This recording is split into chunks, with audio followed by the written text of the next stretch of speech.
Right, we are live. Hey guys, how's it going? Welcome back to the Kiwi Lads channel. We are back for another match of the Nations Championship. This one at Hill Dickinson Stadium. It is Fiji versus England. Another one of Fiji's away from home fixtures of this competition. They had their game up against Wales last week. Wasn't a successful one, although they did start pretty well in that game. Fiji, England, they headed to South Africa. They were defeated in that game up against the Box, but looking to bounce back here, get their Nations Championship back on the right track. Looking through at the lineups for these two sides, starting with the Fijians, as they are considered the home side in this matchup. It is Aroni Maui in the front row alongside Tavita Ikanaviri and Masaki Donge. He comes into the starting lineup due to that injury of Hoyt just last week. Tavita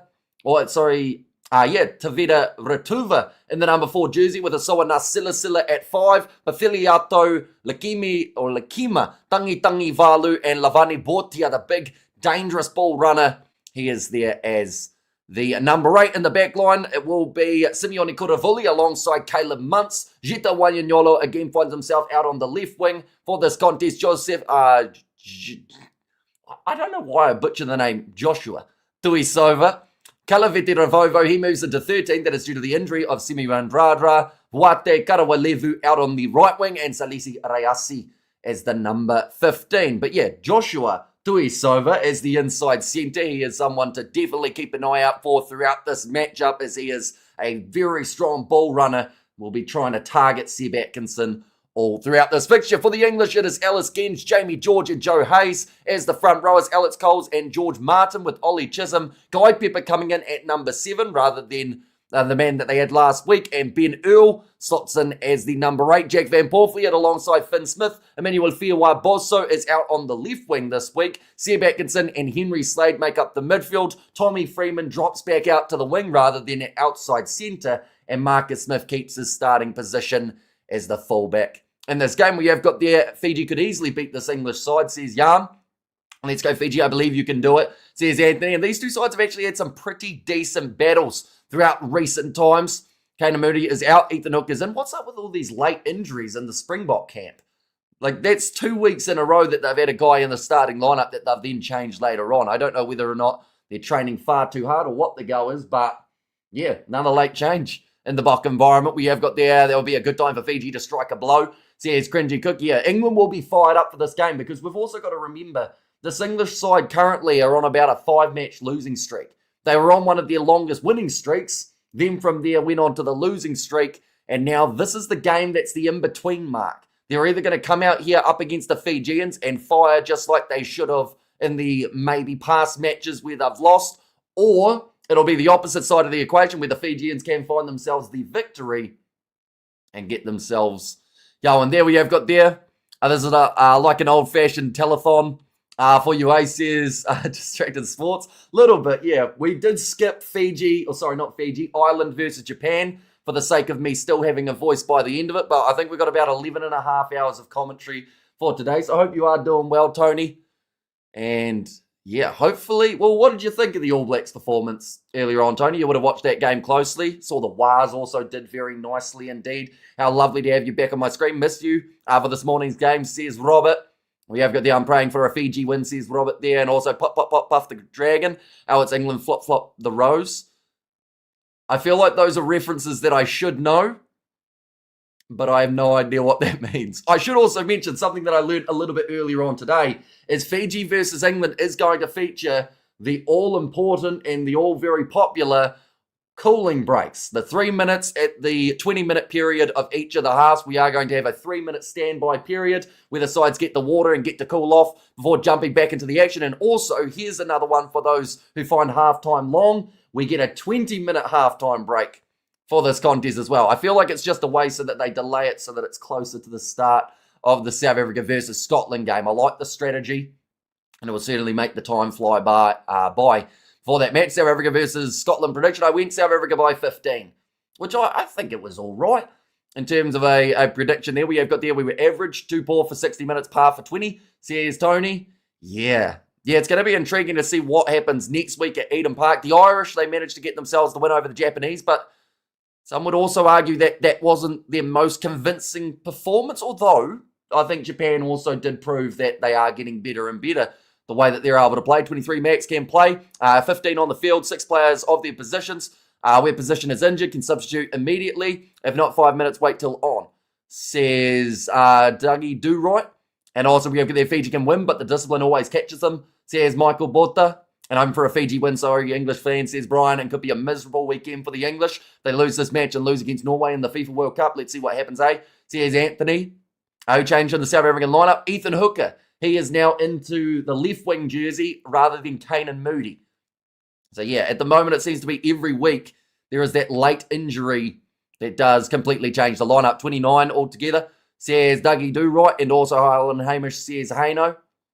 And also South Africa 32 to Scotland's 28. As one Pierre Bosch's prediction there. We have just got the build-up to this match before it does get underway at Hill Dickinson Stadium. Pollock doesn't shine here. Well, no, he's just a cheerleader, says Gareth. Yeah, although he's had some pretty decent runs for England in the international kick. Yes, I know a lot of South Africans were saying they didn't see a huge amount of him last week, but, you know, for Six Nations, we got to see a lot of what Henry Pollock was able to do. This is a chaotic pre-show. There's a lot of people on the field, isn't there? I'm counting like 100 at the stage. Hey, Hamish, let's go, says Ambidextrous. Loftus Park decided yesterday to come after. I saw the tickets were down from 1,050 to 750 Rand. Says Hano, so hopefully you do enjoy the atmosphere at Loftus for this game. Did Australia win? No. They led at half-time, but of course that doesn't count as a victory. The Wallabies just not quite finding their feet as of yet, now suffering losses to England, Ireland, as well as the French and others.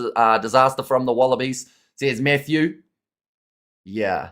The Wallabies lost? Yeah. Yeah, they were leading by 9. And there were a lot of people at half-time saying in the game now they've got it in the bag. And I said, no, just let them play their second half, because normally that is what happens with Australia. They'll have one good 40 and then they'll have a shocking one that normally will cost them the game. Howdy, Hamish here for the first half, if it ever starts. Says Studs Race, yeah, this one's scheduled to start in 8 minutes' time. Luckily, God Save the King is a very short national anthem. But there will also be the Thebe beforehand too. We have the Australia frauds. I backed them and they lose. Says, I know maybe the weight of you backing them was just too much pressure for them. Hey, no. At least not 3K like last week. And also no, says Ambidextrous. And also afternoon, Hamish, here we go. Come on, Fiji, says the Massa. And there too. And there is a second-hand Xbox 360 for 800 Rand. Are you saying that to me so that I can buy it, Cool Story? Or are you saying that you're eyeing up an Xbox 360 for 800 Rand? Is that a good price for an Xbox 360? I feel like they've been around for a very long time. You'd have to make sure that it doesn't just end up dying straight afterwards. Australia is always good for 40 minutes, just not 40 minutes, or just 40 minutes ain't in a row, says Thuds Race. And a former under-20 player of the Springboks passed away. I did see that in the news. Yeah, not ideal there. Two sides about to make their way out of the tunnel. South African women struggling versus USA women, 12-21. South African women conceded 18 penalties. Jeez, that's an effort. In 58 minutes, and lots of turnovers, one at the breakdown by the USA. Because they actually beat them last week, didn't they? They came in as underdogs, the Springboks ladies side. But they managed to get the job done. Why match not started? It's scheduled to start in 6 minutes time. So they're actually before the designated time. It's this Tottenham's home's ground. It's called Hill Dickinson Stadium. And if I'm being honest, I'm not sure whose stadium that is specifically. Kind of looked like an Everton logo actually in the tunnel. Maybe. And they've got blue seats. So it could be Everton's home stadium. I'll have a quick little Google while these two sides make their way out onto the field. Dickinson Stadium. Oh, it's a stadium in... It's in Liverpool. And it is Everton Stadium. Yeah. I got the little clues along the way. They will be top of the North and the South logs after this round of the fixtures. Depends on who wins their games. Ireland more than likely will be sitting at the top of the North, though, because unless Wales get a big victory in their contest, which is, they could beat Argentina. It will be a tough one, but yeah, they'd have to have a good showing. But England, the highest that they can get is about mid-table.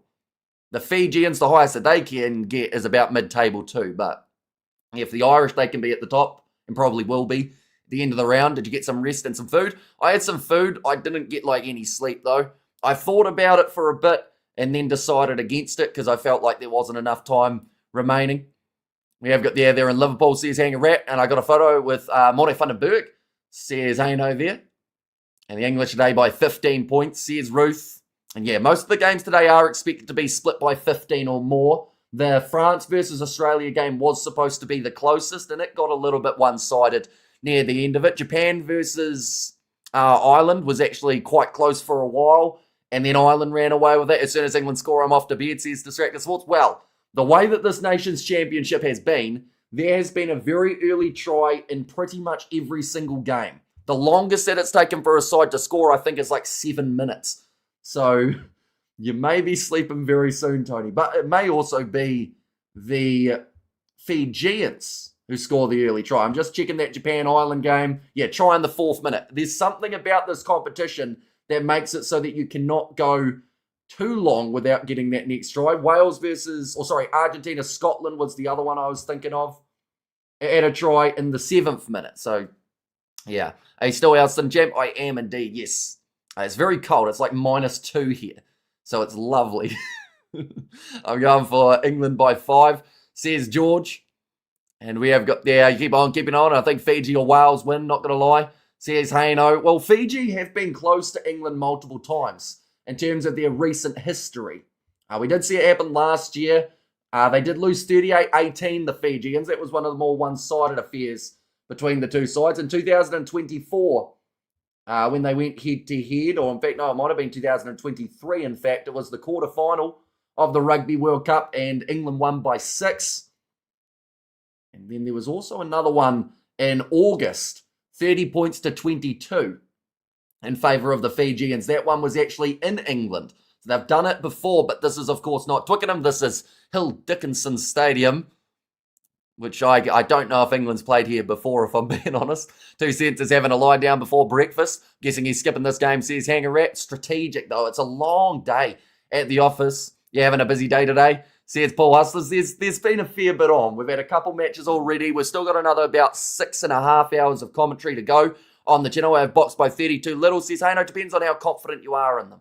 Because it also depends on what Scottish side shows up. If Scotland compete, could be relatively close. But I think the box will be looking to make another statement.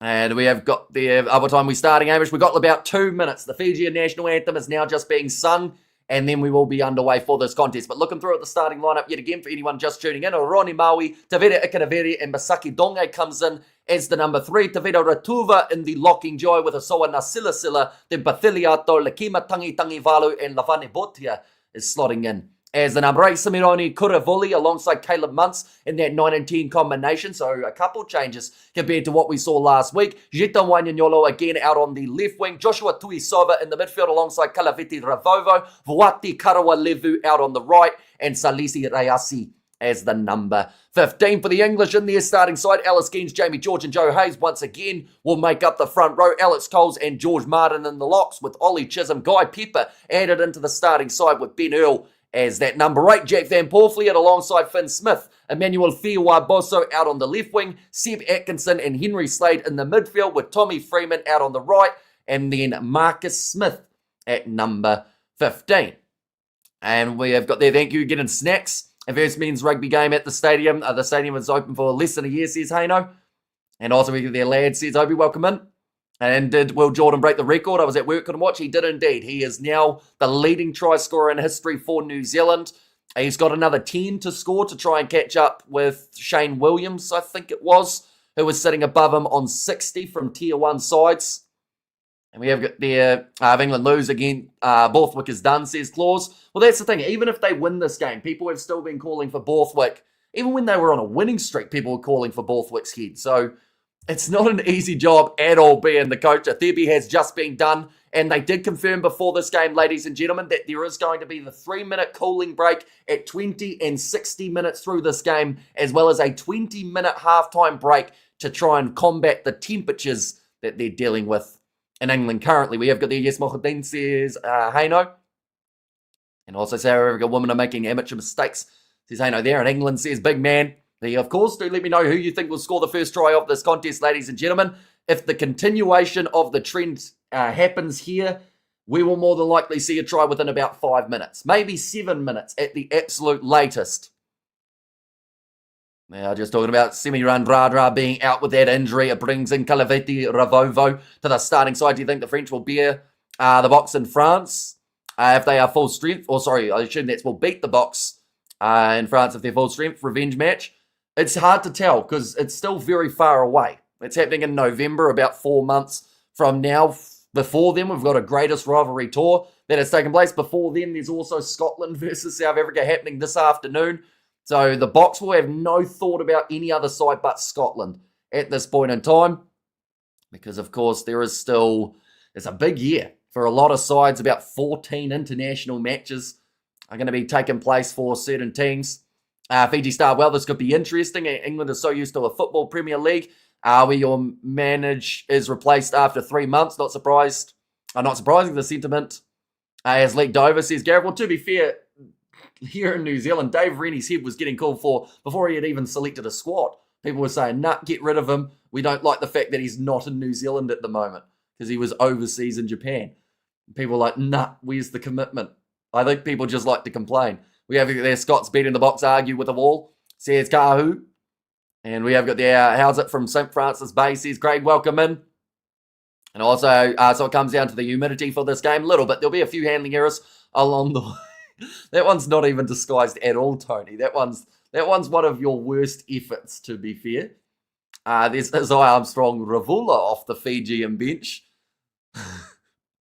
But now, Fiji ready to kick this one off from left to right. Holly Davison, the referee, in charge. We're about 2 minutes behind the scheduled kickoff time, but that's okay. They are going to be underway now. England wearing their purple strip, the Fijians in the classic white. And I love winter summer is for cats, says Obi. This one's going to be kicked downfield from the England 22. A nice box kick initially from Jack Van Porfliet. A line out round the halfway line. I see Aaron Manger there in the background. And also Sirovakula, the head coach of the Fijians. Tavita Ikanaveri. Ready for this line out. He is a dangerous man with ball in hand. He's going head-to-head with Alice Genge. And times have changed since Mr. Marmite Hamish is now even more handsome. Says, cool story. What did that have to do with Mr. Marmite? I know he was here ages ago. Where is Mr. There's many people from the chat that you wonder where they end up. You hope it's not prison. That's a knock on there from the Fijians as they look to go for a bit of a set piece off the back of their line-out. Lekema Tangi Valu unable to take that one cleanly. And England now have got themselves the scrum about 45 out from the Fijian line. We have got there what game went long last week. Fiji-Wales took a very long time, and that was without like the breaks in between. There were a couple injuries along the way and a lot of TMO interference as a whole for that match. We do know for this game there is going to be the 3-minute cooling break, 20 minutes into the half, as well as 60 minutes in. Pack weights, Fiji, they've been eating good at the moment, 935 kgs. That's one of the bigger 4-packs you will see over this weekend compared to the about 910, I believe it was, for the English. And the English pack win themselves the scrum penalty. We have there the irritating twat on the PA system needs, says unbiased. And what time is it at the game? At the game here in England, it is currently, they've tried to go for a quick cross kick there, but they weren't able to do so. So yeah, penalty going the way of the English. And they wanted to go quickly, told against it, so now they will kick for the corner instead. Anobi on the bench for uninjured position. Or injured position required. You have to wait 5 minutes to pick from 6 and so against, says Dougie Do-Right. We have got there 2:15 p.m. in England, says Youngco. Yeah, because they are currently 11 hours behind New Zealand, aren't they? And South Africa's 10 hours behind. I slowly get the hang of time zones and then daylight savings happens. Drop ball there from England as they try and get the rolling ball going. 10 metres out from Fiji's line. Ball just slipping through the grasp. What about Lava Reach? I'm trying to say it in a way that doesn't. You could say Lavary Charoon to try and call it. That almost sounded Scottish at the end. I love it when I can actually watch the matches that you commentate on. Much rather listen to you than whatever announcer on the TV, says Justin. So yeah, currently for us, anyone who wants to sync up the clock, I am 3 minutes and 11 seconds in. Now 3 minutes and 17 seconds in. Did the All Blacks kick a lot from hand? There were a few kicks around the place. I think there was more dropping the ball from hand that was hurting them. Also, have we ever seen a 4-digit pack weight? I don't think I've ever seen much more than 935, but that's not a million miles off. I think, was it a pack with Will Skelton? I'm sure there was one that was about 970 or so. It might have been a French pack. But I can't remember which one it was, but I'm sure someone really just bulked the absolute daylights out of their forward pack. Now, scrum feed here for Simeone Kuravuli, who's the referee for this game. It is Holly Davidson is in charge of this match. Big scrum from Fiji, going sideways. Now a lot of pressure there at the back, and it's going to be ruled as a knock-on from Fiji. Another scrum going the way of England. We've already had about 3 scrums in the first 4 minutes of this contest. Hopefully that is not a sign of things to come. 970 is insane. Give them all a big breakfast and you're genuinely in 1,000 kgs territory. Fiji by 12, says Grant. And I apologise for saying Reece Zammit sucks. After going to the USA, I can't tell in truth. Perhaps a bit rusty. Says cool story. Yeah, well, now they're opting to use him as a player off the bench rather than in the starting side, which I think is a little bit surprising, but obviously they do back Alice Mee. We have the high Hamish, says Daryl, and also a heat break. It's projected here. 43. Would they play in this heat, says Roger. 43 would be pretty tricky to play in, I will be honest. Oh, we've already got a drinks break. We're only 4 minutes in. But yeah, they are expecting drinks breaks at the 20-minute and the 60-minute mark, as well as at halftime. We're going to have a 20-minute halftime break rather than 15 minutes, just to give them a bit more of a rest. Will Jordan break the record? Shows his class and crucial. For the All Blacks, says Anthony. France had a big monster pack a few years back, says Ben Williams. They're probably the ones that were like the 970 mark, right? Trying to think of who else that they would have chucked in there that bulked them up. Yui Antonio would have added a bit of size to that pack. Sadly retired now from rugby. There's that real big lock. Oh, I can't remember the name. It might have been Mia Fu, actually. And we have there, Hamish, the date on your scoreboard reads 12th of the 7th, 2026, but the game is on the 11th of the 7th. So you're ahead of time, mate. Yeah, see, in New Zealand, it's currently, we're already Sunday here.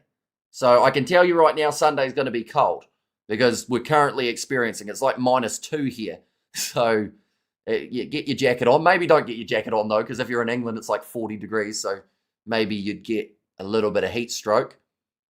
But yeah, it's all Kiwi time. Will you wear the tie for the Bok match? It's usually a lucky charm for us. Well, I didn't wear it last week and they beat England in dominating fashion. So you sure you want me to put it on? Because they went all right without it.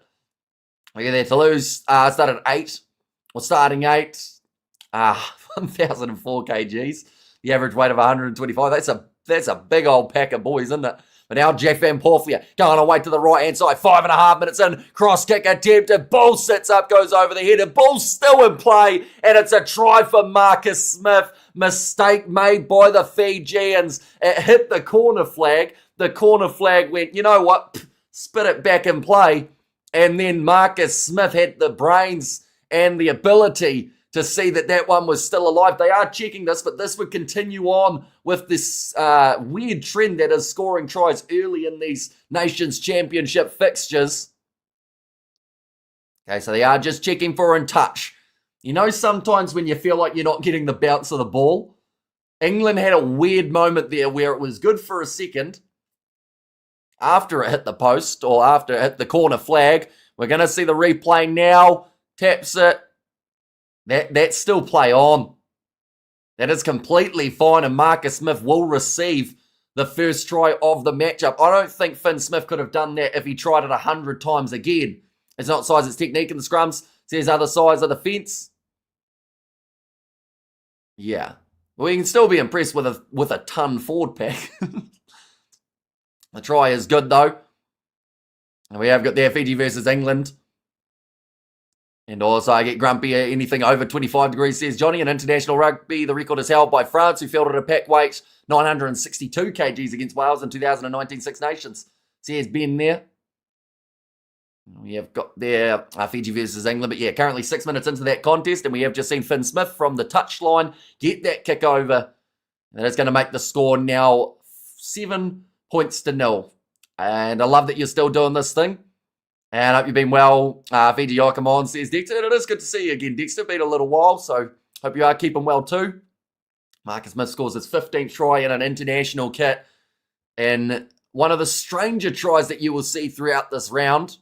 Anyone just tuning in now, pretty much what happened was it bounced off the corner flag back into play, and then Marcus Smith was able to score it. But Jack Van Porfliet passes away to Guy Pepper, was one of the men who was included late into this lineup, or not so much late, but a change, compared to last week. And Porfliet again will look towards that box kick. Jamie George chasing after it alongside Emmanuel Fiwa-Boso, knocked back by the Fijians with Salisi Rayasi. Now Caleb Muntz tackled by Ben Earl and George. And New Zealand and Oz looked toothless earlier. Only France seems able to bother the box. Says Robert. Now alt pick and go from would have been Pathiliato. So it's no sleep all night for you? Correct, yeah. Yeah, there's not going to be too much sleep in the relatively near future. I'll probably get to sleep in about 11 hours, somewhere around there. Zanti Van Rensburg played for England before. Will today be his debut? I think it's his debut. I believe, has he been in the squad before but didn't play? Oh, Emmanuel Fiwa-Boso just running straight into his teammate. Let's slow him down just briefly. Moving up to the halfway line now for England. Away to Ben Earl. Straightening up with his run and hitting straight into Lakima Tangi Valu. Seb Atkinson. And a bit of criticism towards that man. Nice snipe from Jack Van Porfliet trying to go around the side and then does actually lose the ball. Fiji going for the grubber in mind with Simeone Kuravoli. He will kick it forward. It becomes a bit of a foot race between him as well as Tommy Freeman. Ball's left at the back for England's ruck. No, it's stolen by Fiji on the short side and driven into touch there for Wate Karawalevu. Just running out of space to be able to work with the big Fijian winger. Will be England's line out 5 metres out from the line. When the All Blacks had Tossie Williams and Samasoni in the front row, that would have been the heaviest front row in history, says other side. And I personally think the games, or split the games 3-3, would have been better than all 6 in one day. Yeah, it's kind of like, I can see why they've done it, that they wanted to get it all done so that teams have more time for travel, I think is the reality of it.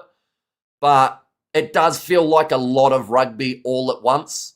I think it's the same next week as well, actually. Love your passion and your commentary, mate. Says Mel Bay. Thank you very much. We have still got plenty more coming up tonight. We've got South Africa versus Scotland as well as Argentina versus Wales.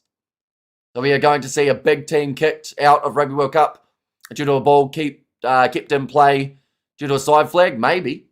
Could happen. I like to watch both teams wearing white, says Johnny. That would be fun in terms of, I feel like people used to do that on the rugby video games, didn't they? They just chuck both teams in the same colour. In fact, you know what it reminds me of? Some people might get this reference. I think some will. Six Nations game between, was it England and France, where they decided to just put both teams in a kind of similar white kit. The French decided as their milestone or their memorabilia kit that they were going to wear like a grey to play England who wear white. And why are there no highlights of the games on YouTube from broadcasters? Says, listen, I'd assume there'd be some, wouldn't there? Somewhere around the place. They might just be a little bit slow getting them up, maybe. But normally World Rugby, I think, have the highlights up, or sometimes Sky here in New Zealand will do it. The box always on too late, hardly get to watch them. If you did 3-3 split, teams would evidently end up playing a Sunday and then again on a Saturday, giving them a shorter break. Otherwise, or others, I would get an extra day break on unfair, I guess, says Yanko. And hard to come by these days, says Dougie Do Right. And nobody supporting England here. They're Fiji, says Ruth. There is a lot of support for the Fijians. And I haven't actually worked out whether or not that's because of the love of Fiji or the hatred that some people have for the English. And check the Nations League channel. Says Cameron for the highlights there. 10.5 minutes in. Currently, England do still lead by the 7 points to 0. Got another 10 minutes or so before they do get that cooling break, which will be 3 minutes of each half. Was announced just before the game that was what they were going with, as well as a 20-minute halftime break in this game rather than the 5. Isn't touching the flag considered to be out? Says, Robert, not in rugby union normally. So if it hits the flag, bounces back in, it's fair play. They almost consider it a little bit like a post. All Fiji getting the scrum penalty against the feed. 3 collapse, so that's against Joe Hayes. I like England, says Spoken Word. Just tuned in, how's Fiji's playing? They haven't had a huge amount of the ball as of yet. They had a bit of a counter ruck before, or a counter break, and Karawalevu almost went in, but first penalty that Fiji have had what feels like a little while, so now they're going to try and make the absolute most. Oh, no, never mind. They're going to take on the 3. I guess that's just because of the heat. Trying to keep that scoreboard ticking over throughout this contest. And the English more into the FIFA World Cup. Says other side of the fence. And to be fair, they're doing not too badly in that World Cup up to the quarterfinals, right? Oh, yeah, I've got there. Come on, Fiji, says Matthew. Caleb Muntz, this one from 44 metres out. First kick of the day for him. Also first minutes of the year for Caleb Muntz. He didn't end up playing in last week's fixture.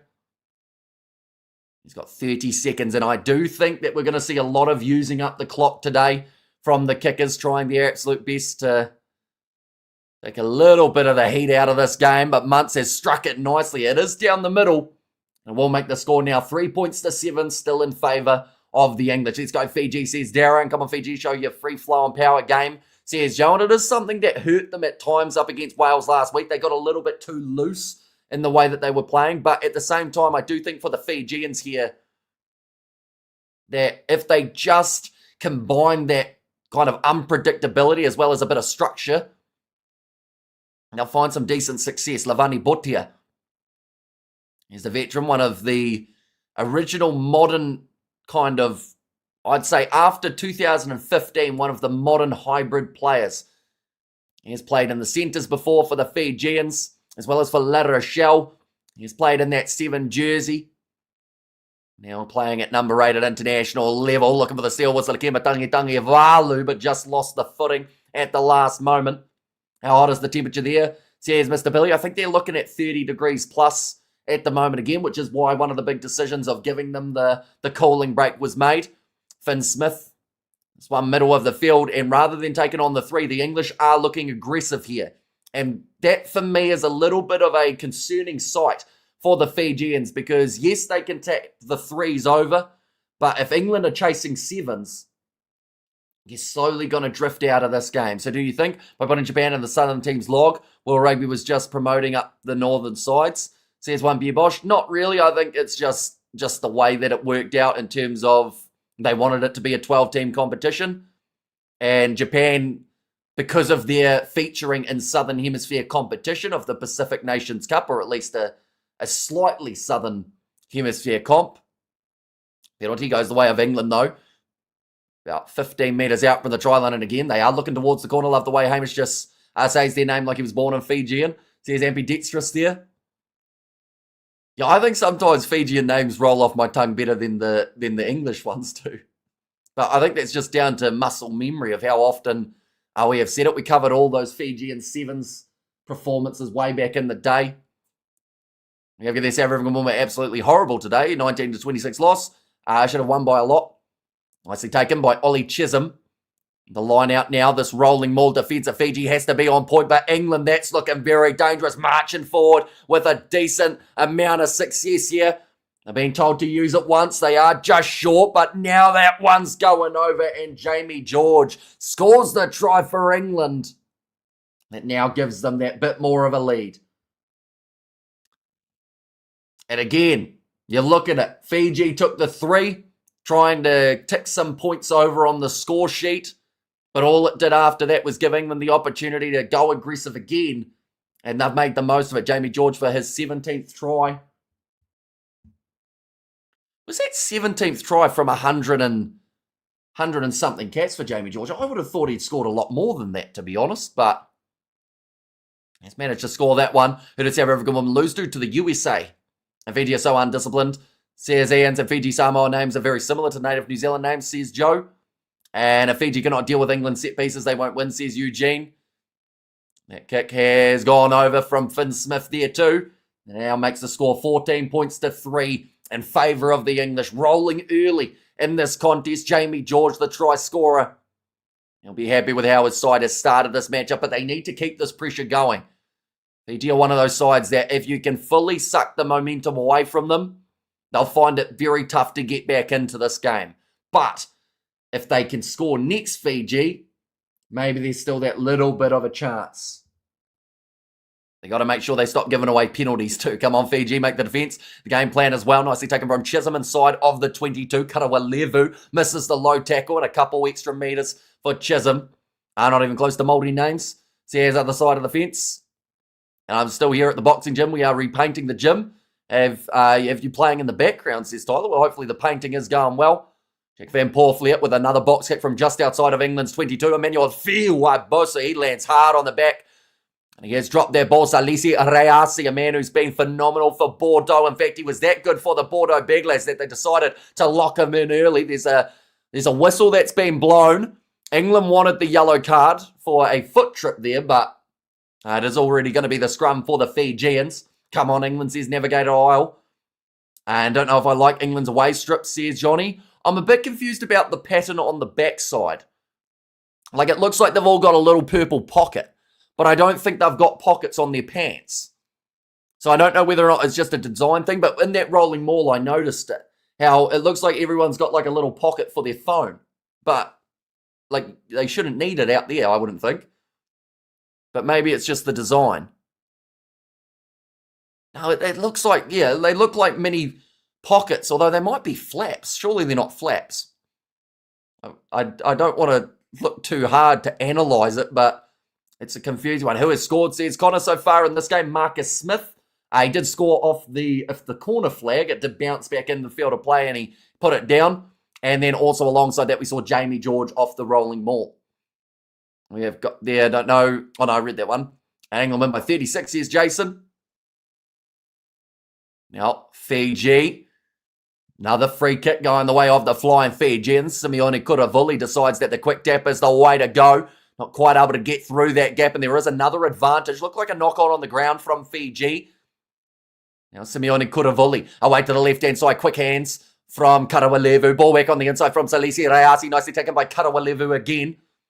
Sitting 30 metres out from the line now, the Fijians. They need to be the next team to score. Short ball from Asoa Nasilasila up to Lavani Bortia. Munts across to the right-hand side. Salisi Reasi with a skip pass out to Kalaviti Ravovo. Running down the wing, just hung on to by the tackle and Finn Smith. Now close to the sideline, Jita Wade Nyolo does play halfback. Caleb Munts with the attacking run. Pops the ball up to Tangi Valu. Now Kuravoli. Back to Reasi. He looks for a cross kick off his left boot. Little bit too much on it. Karawalevu is in touch. So they will go back now, or do they? Nope, no penalty advantage. Disappeared a little bit ago. I think it was for a knock-on, in fact. Do you think England should be happy if they win this game, or would be concerned? Wait, you'd be concerned if they were happy that they won this game, or you'd be concerned if they didn't win this game? But no, I think they'd be very happy because they have had a bit of a rough patch, England, after such a high period before the current streak that they're on. But yeah, it went from good to bad for England in terms of the streaks. Looks like Ellis Genge has a bit of a knee injury, so hopefully Holland Davidson is going to say we'll have the water cooling break now. And that seems to be the case. So a 20-minute, oh sorry, not a 20-minute, that would be brutal. A 3-minute water break because of the heat that they are dealing with over there currently. Well, they're saying it is currently baking hot. Feels warmer than the 30-degree mark. Look at that, Fiji make the first score, says Joseph. And also, thanks, mate, says, got no worries at all. And also, let's go Fiji, says Inquisitor. So yeah, this will be a 3-minute cooling break. Then from there, we got the 20 minutes, and then there is actually an extended halftime period. Normally, you're looking at around 15 minutes. In this case, it is going to actually be a 20-minute halftime break, and that is just so that they have everyone getting refreshed because of the heat. We have got there. What country is that? I think you're trying to put Tava Nawai, right? So he is eligible for the All Blacks. He has actually played for the All Blacks. I think his I think he's got some Fijian heritage, although I could be wrong. And Aussie slogged again at home. How embarrassing. Says Trevor, yeah, Aussie have been struggling in this nation's championship competition, which is a big shame for them because they are a good side when they want to be, but they just can't be a good side for 80 minutes. They're very good at being a good side for 40, though. We're just seeing the cross-kick try of Marcus Smith after it hit the corner flag and bounced back infield. Anything below 40 degrees is not hot, says Joe. Yeah, that dude, how do you say his name? So, yeah, it's Timothy Tavanawai. What is this Richie McCaw coaching position that I heard a brief about earlier? No idea. I know he's a busy man, Richie McCaw, so him to jump into the coaching area, probably have to give him a decent chunk of change.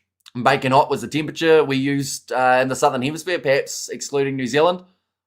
Baking hot. What's our equivalent? It's... What do we say when it's like real warm in New Zealand? It's a scorcher? No, that's more an Aussie terminology, isn't it? And how old is that Peter Gus-Sowakula? Not as old as people think. It's his beard that makes him look older. But Peter Gus-Sowakula, the first thing that people search is his age. But he's only 31. He's born in 1994. But yeah, the beard makes him seem like he's like 36, maybe older. Aussie should invest in grassroots rugby, not lead players. Oh, the ball was out, although penalty going against Fiji for playing the man at 9. Beached as, says Demon. And roasting? Yeah, I've heard people say that it's roasting. Okay, Holly Davison just telling Lavani Bortia he's allowed to play the halfback, but only once he's lifted the ball.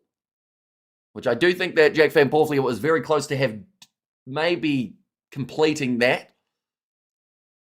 But a nice hoof downfield from Henry Slade. He was off the bench last week as a late inclusion due to some changes. Oh no, maybe a bit early there for Lavani Bortia.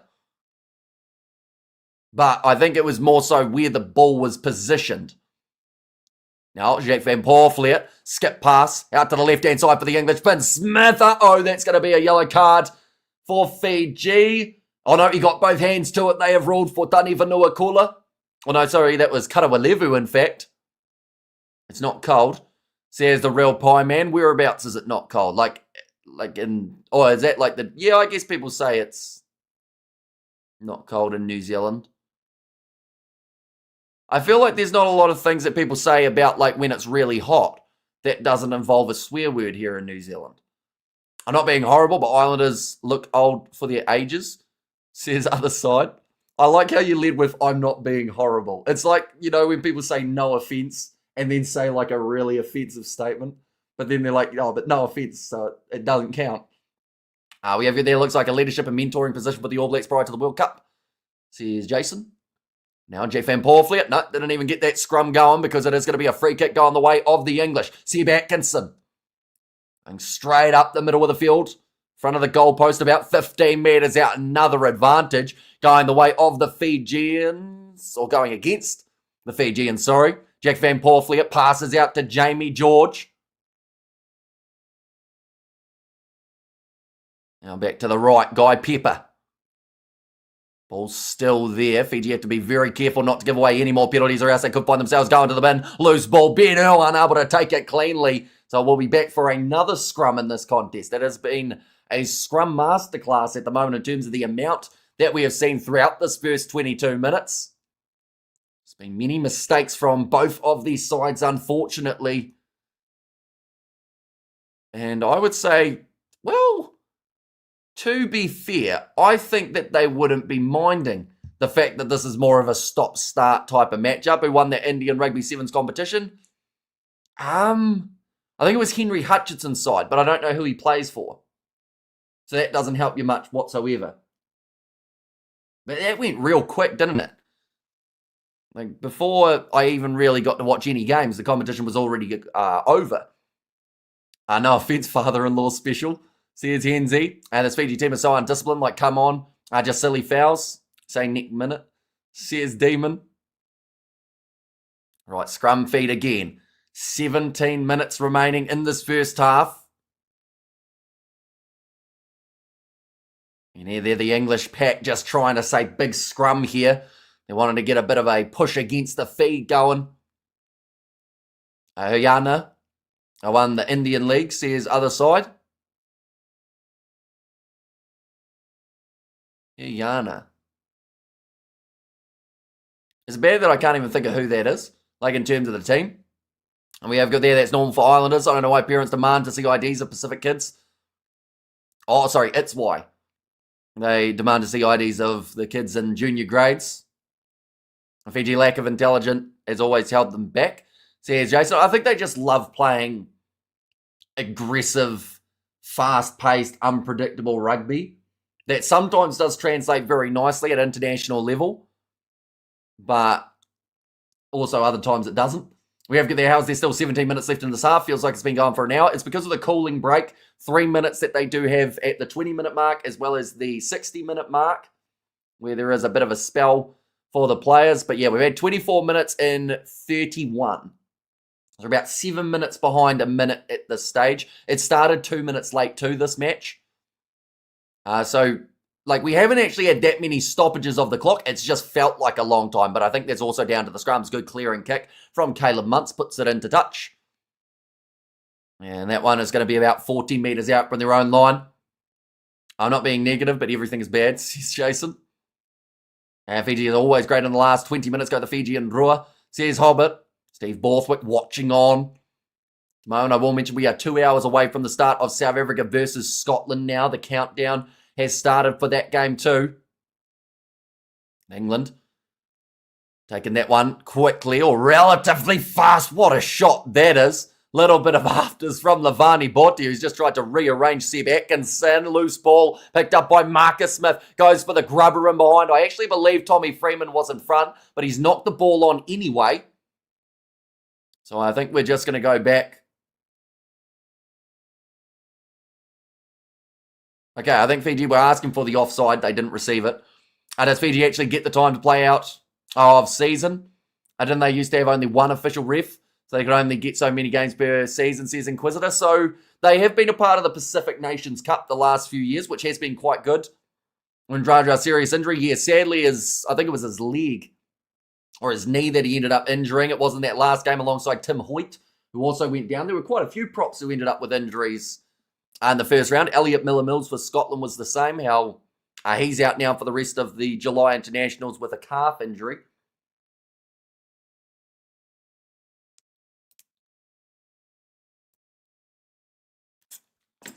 So many stop-starts, I can bride twice in the game, says Michael. Fiji players are not used to playing in such cold conditions, says the real pie man. Yeah, 26 minutes through currently. Did you know somehow they've given the English the scrum?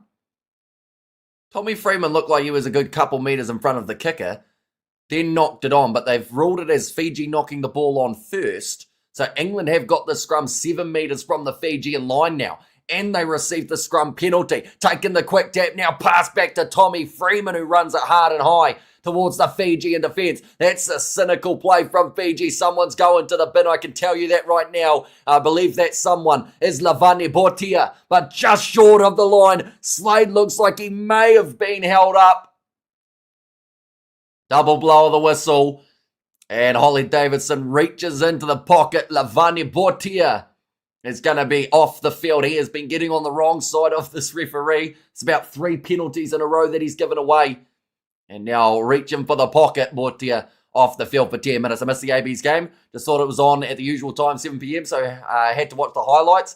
Yeah, I mentioned during that stream that there'd be a few people who got caught out by the fact that it is the earlier game. Just because I feel like it was advertised a little bit, but no real obvious thing saying, oh, earlier game than normal. What we're going to do, though, quickly, is we're going to go like that. There we go. These are the matches next week. Japan versus France overlap, sadly. I don't know why they did that, but it seemed to be the first and the third week of the Nations Championship. Japan overlaps. So that game we won't be able to cover, but we will be doing New Zealand versus Ireland, as well as Australia versus Italy, the 3 hours later. Then from there, Fiji versus Scotland, South Africa versus Wales, and Argentina versus England. Backline here for the English. as they just slip over in the final 5 metres or so. Guy Pepper, pick and go. He will not be stopped. He goes in for the try. And England get themselves another one. As a Fiji player who got the card, it was indeed Lavani Bottia, the Fijian number 8. And we have got there what did Pollock actually do to make South Africans hate him so much? I think, I'm not sure why it was specifically the South Africans who didn't like him. I think it's because it's a tricky one to answer. I honestly think it's because he's been hyped up as a very good player. And I think many South Africans, with the fact that he's quite a cocky young player, they feel like he hasn't earned the right to be cocky and like be called so great, I assume. I actually don't know the full reasoning, because all the quotes that he's ever said about South Africa are like fake ones that people have made up on Facebook. So maybe it's that as well. Maybe people have seen that like a fake quote was going around that he said he didn't like South Africans or something, and then that's what's fueled it. But it was funny last week when they were booing the wrong guy who made his way on. It was actually Guy Pepper who made his way off the bench, and they booed him because they thought he was Henry Pollock. We have got there. Oh, they are actually just talking about that now, saying that he was booed last week for a bit of the identification problem. The ref during the France-Australia game was confused about a lot of things. Says Hangarat. That's because of his cockiness on the field. Says other side of the fence. We have got there. I hate saying this, but England are a much better team than that last few months. I remember how bad the Box were in 2016. Says Robert. Now Fiji playing with just the 14 men out there on the field currently. Fiji had the best attacking numbers last week. How are they looking today? They haven't been as smooth and fluent. I think that Wales's defence was a little bit more shaky at times, which left Fiji more attacking chance, but England haven't really allowed that as of yet, but also Fiji's handling hasn't allowed too much of that either. They find themselves 30 minutes into this game. They've only entered the English 22 a handful of times, and then also when they almost had their best attacking chance, they took a 3. Which now seems like it was far from the best choice for the Fijians. But Simeone Kuravuli going away to the left-hand side.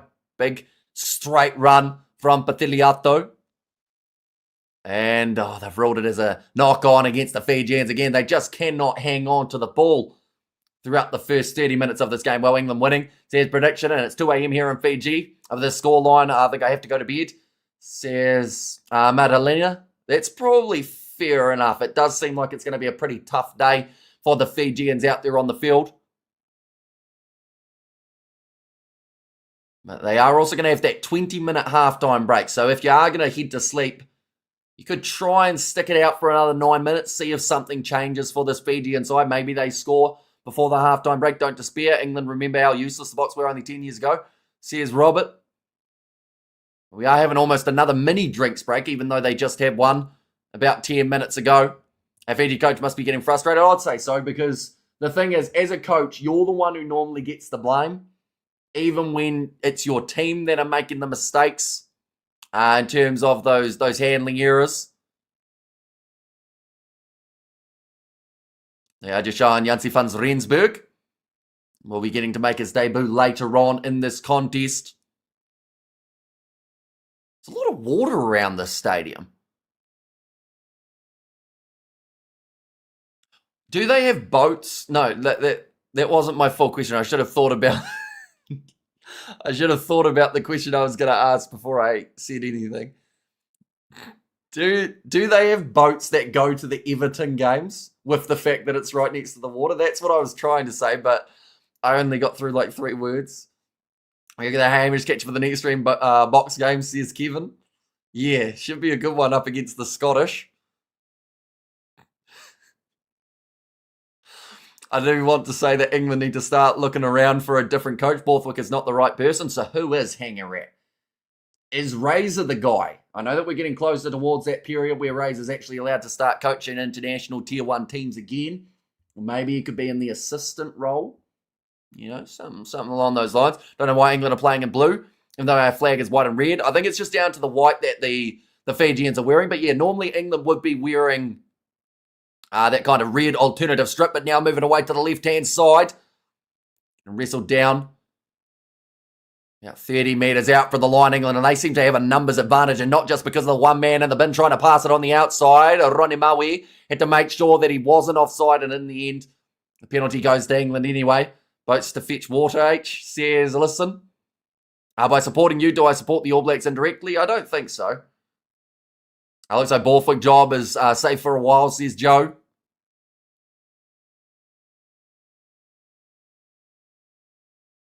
Oh, Guy Pepper has a bit of an injury to his arm at the moment. Yes, they have boats. But, like, do that... Oh, no, it's Henry Slade who's going off. Do they have boats that go to, like, the game? You know, like, if you're on the other side of the water and they have, like, the taxi service that comes in?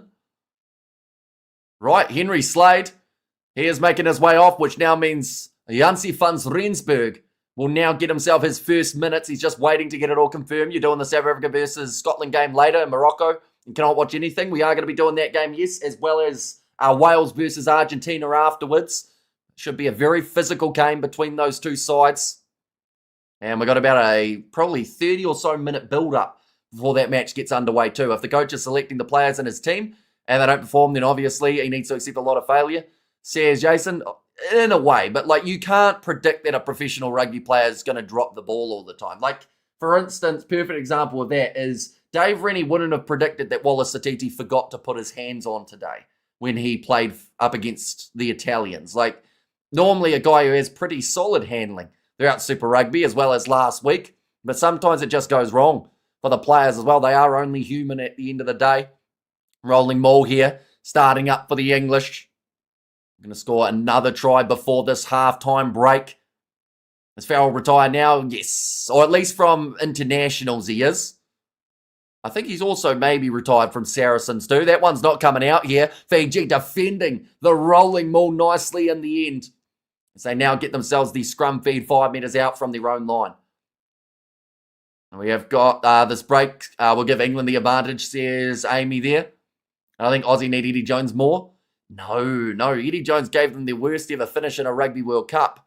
That feels like it didn't actually happen when you think back to that scenario. You know, the old debacle, how, like, while Eddie Jones was coaching Australia, they were like, oh, he's in talks with Japan. And then he was like, oh, no, mate, I'm not talking to anyone else. And then it was like a week later, it was like Eddie Jones signs for Japan. But, yeah, that was a weird one. And he was leaving out key players for the Australians because he wanted to build depth. And then they finished their worst ever World Cup. How many minutes are you? If you get a red card. So 20-minute red card in this competition. Oh, penalty against the feed. Going the way of the English for a bit of an early push. Got to remember Wellington and the Cape Town curse. 47-17. It's more like 70-0. Says Studs Race. Yeah, they've probably done well to just break a bit of that hoodoo, the All Blacks there. Definitely with how that first half was going. We can replace Borthwick, who wants the job. Matt Williams would be a great choice. He can take on Rasi directly, says Joe Man. And Farrell was going on to coach as well. Not sure which team. I saw an interview where his dad said he wouldn't give any pointers because he might be competition one day, says Hanger Rat. But England, if they score now, they will receive a bonus point from this matchup, and we are still within the first half. It'll be a bit of a frustrating one for the Fijians with how this half has been going. They are also still playing with 14 men on the field as Lavani Botia has not returned, and we see the penalty count 8-1 against Fiji. Just the one penalty against the English, and I think that was actually also in a scrum. Now the ball's going to be fed in. Jack Van Poorvliet. Waiting for that one. Almost told to use it, but breaking off the back. Emmanuel Fiwa Bosso gets within a couple of metres. Jack Van Poorvliet looking off to the right-hand side. Dragged down short was Alex Coles. Fiji having to really test the defence. They cannot afford to be offside here. Now back short, Ben Earl, 1 metre from the try line. Fiji, desperation defence, but they've given away another advantage, and it's Jansi van Rensburg who scores his first try on debut within a couple of minutes after making his way onto the field. Now we have got there, Fiji is not good at all. We might see a 40-point beating here. I was hoping to see an exciting match, says Ian's. And also England need a good performance, find some confidence. We have you there. Eddie Jones said he deliberately bombed the World Cup to force Rugby Australia to change the way they were doing their job. Such an Eddie Jones thing to say, though, isn't it? But nice finish from Jansi van Rensburg there. And England now have got themselves a bonus point. This will be flying them up the overall standings this side of the draw. We have there. England need a good performance, find some confidence, says Ian. And the Fijian Achilles heel always has been disciplined. And we have got there. Hi, Hamish, how are you? Says Albert, doing very well. Hope you are also doing well. But like they are saying, it has been a horror show for the Fijians here. And the English public are a little delusional, says Hanger Rat. Fiji don't have the answers. Well, they don't have the discipline, is the plain and simple one to say. Because every time that England get into a good position on the field, they just can't stop them. They give away an advantage. Nicely taken by Emmanuel Fiawa-Bosso. We are currently 36 minutes through this matchup. We have there, alrighty, that's a sign for me to go to bed. Night, Amish and all, says that's right, so we will see you tomorrow. The anti-Pollock from South African is a cultural thing. We're usually a humble nation and don't like show-offs. It's cultural, not personal, says Robert. And Fiji Sevens is better. A mistake from Emmanuel Fiawa-Bosso again, doing nicely. Anytime that ball goes aerial, 17 seconds remaining of the Lavani Botia yellow card. That was going to be knocked back by Finn Smith. Van Porfliet. Away to the left-hand side. Drop ball from Joe Hayes. Oh, that one's been rolled backwards as well. To the halfway line. Van Porfliet. Back to Finn Smith looking for the cross kick. This one's going nicely into the hands of Tommy Freeman. Does the little chip in behind. Tries to kick it forward, but Ajita Wanyanyolo, who's managed to get back and cover for the Fijians. Bit of a counter ruck from England. I think they were in off their feet, but no, it is going to be a turnover. Now Fiji looking for the steal. Unable to get it, but England on the attack once again. Marcus Smith selling the big dummy, dodging his own teammates as well as the Fijian defenders. Now pick and go. Jack Van Porfliet pops it up to Seb Atkinson. It's try number 5 for England as they are absolutely running away with this contest. England have sensory overload in their soccer team win tomorrow too, says Navigator. And true, Fiji never really played structures ball. They've historically been spontaneous style. We have there, come on Fiji, get some points on the board, says Inquisitor. I'm Cape Tonian and I love Pollock, says Ruth, and also as Dark, says Sayan. Do you think Fiji fight back? No. To be honest, I feel they might get a try or two if they change some things for the second half. But currently England, the way that they are playing and the way that Fiji are just shooting themselves in the foot multiple times with tries coming from pretty, at times, just basic passing, I don't see a way that this one becomes close. Now, Finn Smith, though, had a great day off the kicking tee, and that continues with that one going over as well. 35 points to 3. Pollock is a great player, a bit cocky. He was anonymous last week, though. Says Monique, yeah, he had a couple all right moments last week, I thought. I don't know what people expected him to be able to do, though. I think a lot of people, their expectation of him making his way off the bench was going to be get 15 turnovers, score 3 tries, and win England the game. But realistically, he made a couple tackles, had a couple solid enough runs, but there just wasn't that much more that he actually had to do. Razor for England would be a great call. Yeah, although we've got to wait a little bit longer till Scott Robertson's allowed to be a head coach. He's allowed to be an assistant coach, I believe, for a Tier 1 team.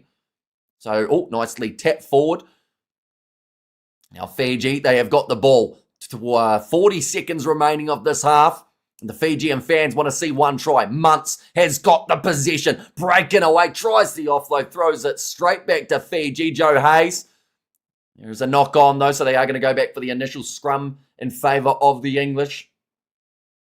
And we have got their... it's not really a home game, though, was it? No. No, they haven't really had the home field advantage. Even that game in Cardiff last week, the crowd were cheering for Wales, as they would because it was in Wales. We have got their hanger at. Pollock can never be in the Springbok under-21 team. Says Joe. And just mentioning Sonny Bull reminds me of how amazing New Zealand was, says Cool Story. And I don't need it to be close, just enough to deny England a bonus point. Well, they have already got that bonus point here. They needed 4 tries to be able to do so. I enjoy your take on these live games. Some of us can't watch. Cheers, says ND Generation. Thank you very much. Yeah, we've still got plenty more coming up tonight. We've got the South Africa versus Scotland game kicking off in an hour 40. And then also alongside that, we've got the contest taking place between Argentina and Wales. Not too much wheeling in the scrum.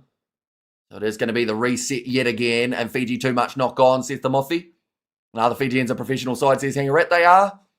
They haven't got the discipline of a professional side, it has to be said.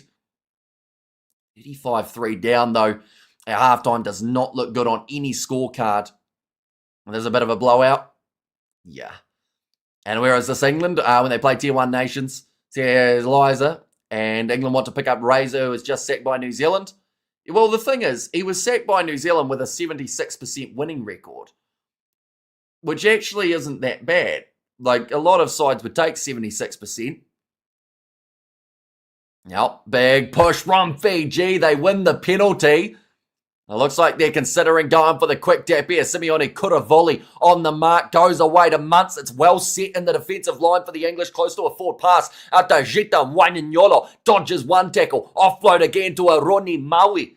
Seems like Fiji, even though this game hasn't been going their way, they are still going to throw that ball around all over the place and hope that one of these passes stick to Vedek, and a very crunch in the tackle there by the English defence. Now, Pathiliato, very slow getting back up to his feet there. Joe Hayes, that is because he just made that very aggressive tackle. Now Fiji getting driven backwards of a Soana Silla. Now, Gita Wanyanyolo, Guy Pepper almost got in that breakdown. Salisi Rayasi staying on his feet for a while before being wrestled down by Fans Rensburg. Now Lavani Botia, 40 metres out from the line. Now Simeone Kuravoli tries a short pass out to Davida Ikanavidi.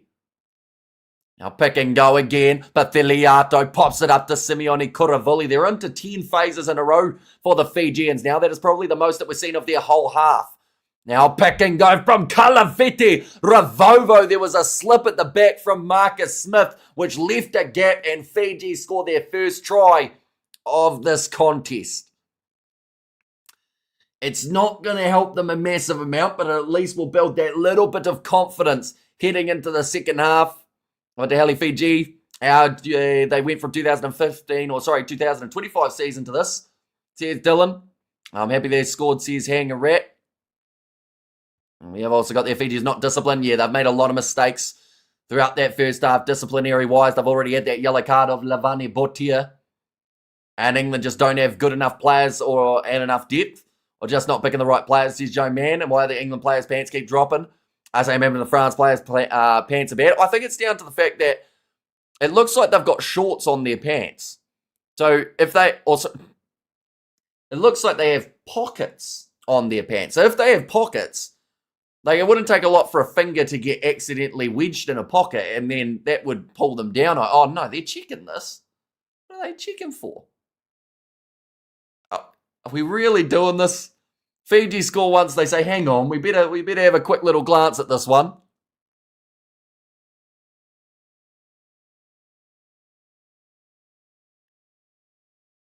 Wait. 9 blue, kicking out at an England player. But Simeone Kuravoli's wearing white. So I think Kuravoli might be in a bit of trouble. Apparently he is given a kick towards Ellis Genge. So we'll see what comes of this. But that would be a disallowed try if that is the case. I wasn't even controversial for pass, says Inquisitor. No, they're checking for a mule kick from way ago. And Hurricanes bring glory for England. Getting tired now. How do you stay up all night? Says other side. I think I'm just used to it.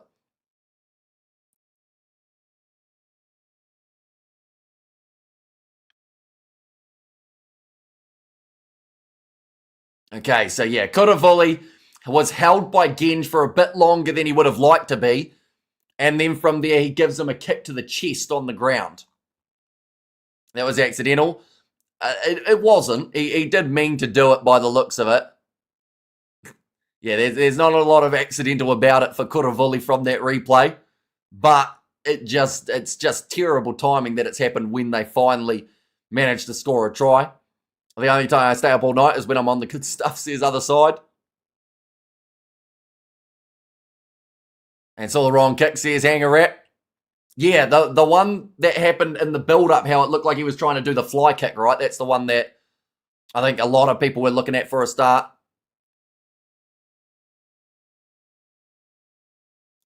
Okay, they're just saying at the moment that there are big graphics on the screen, so they can't actually see it properly for the ones on the ground, but the TMO is ruling it.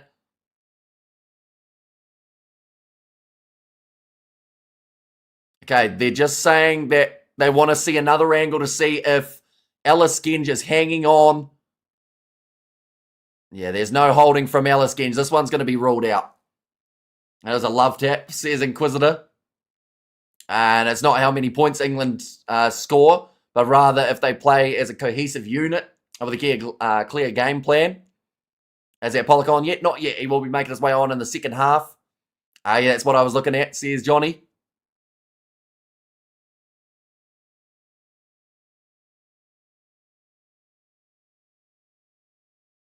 Okay, so Holly Davidson.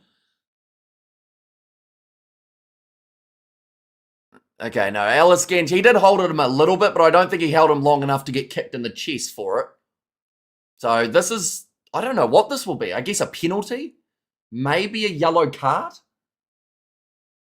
Like I've said, it's not a rugby action. It's a weird action. There's no denying that. But what does it actually become? The worst thing is, Ollie Chisholm got a knee in the nuts. No one cares about that. But that one was just a rugby incident in terms of a fly kick coming in.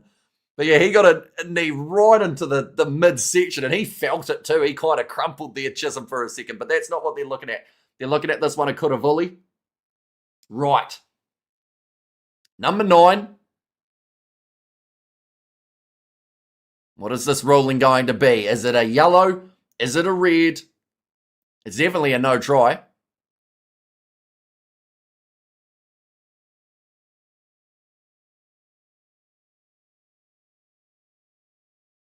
Okay, his hands are in the air.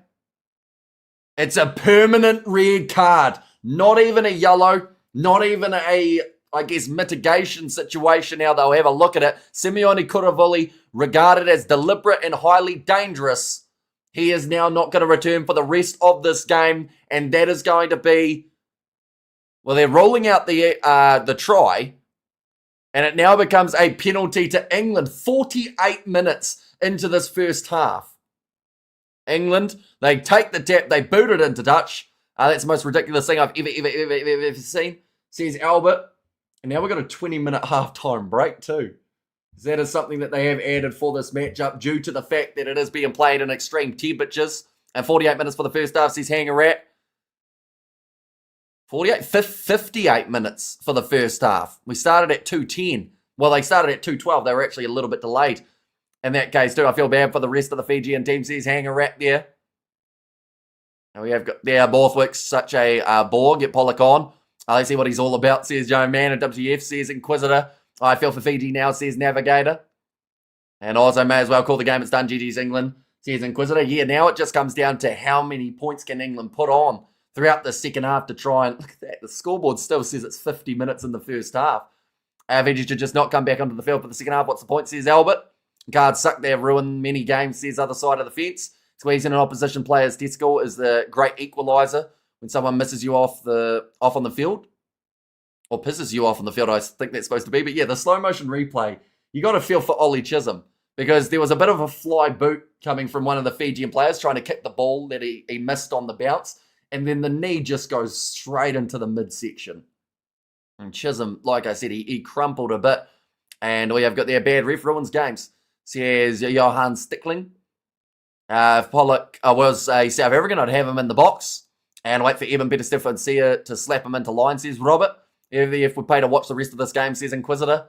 This will make people hate England even more than they're already disliked. Yeah, it's not their fault in this scenario. England, they've actually played a very good first half of rugby, but Fiji have been penalised 10 times. They've received a yellow card and a permanent red.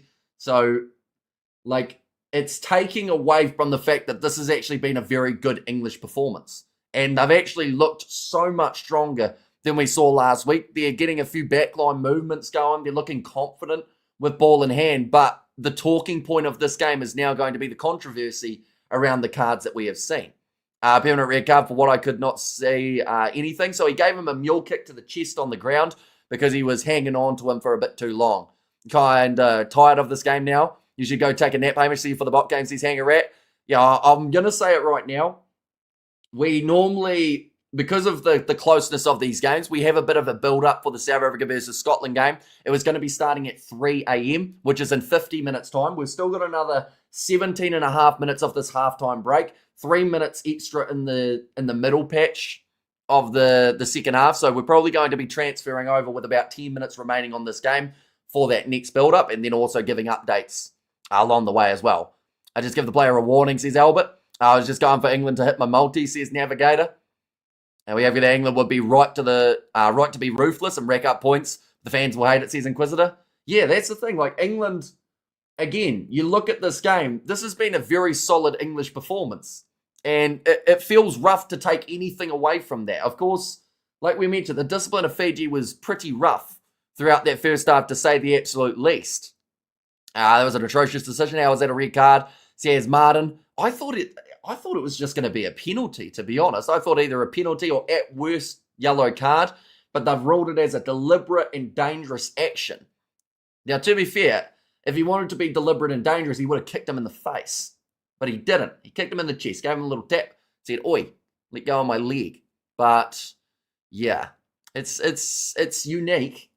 And it's the first permanent red card I think we've seen of this Nations Championship. In fact, it might almost be the first red card we've seen too. I got head-eye tackle playing league in Invercargill many years ago. It was a university team, so I didn't really feel it. By two players at the same time also, says Jason. And big test by Argentina. B for Argentina next, if we can back it up, says Ian. TMO's killing the game again, says Martin. And penalty kick would have been fine. Yellow card fine, says Inquisitor. Yeah, it's red. Like, because the thing is, it's penalty, or I guess it's nothing, penalty, yellow card, red card, and then permanent red card. And we've gone from pretty much what some people would have felt was about here to right up the top. They're playing Fiji, played Italy or France, they would lose. Says Hangarat. I don't know. I actually think that England have done quite a bit right in this game. But again, it's going to be one of those games that no matter what the English do now, people are still going to talk about the controversy and say that that's why they're doing well. But no, I think they've also still, as much as some people don't like when you praise the English, I think they've played a good game of rugby so far. They've done what they've needed to, and they can't help the decisions that are being made. Where rugby need to get their act together and sort out this card rubbish. And don't forget those boots have studs. Says Enrico there. That is true. Although Genge seemed fine. He kind of straight away after getting kicked, he seemed like he just got back up and asked the referee, "Hey, can we have a look at that one, please?" Remember these days players get banned for 6 months just for being accused for doing something without evidence. I assume you're talking about the testicle twisting of Jan Hendrik Wessels. England were great in the first half against South Africa and hammered in the second half. Says Amadalina. I thought it was a red straight away. If you go by the letter of the law, deliberate kick to the stomach. And we have got there, Hamish, does your house have a heating system? 2 degrees below zero doesn't happen where I live, says Craig. It's got one heat pump where I am at the moment.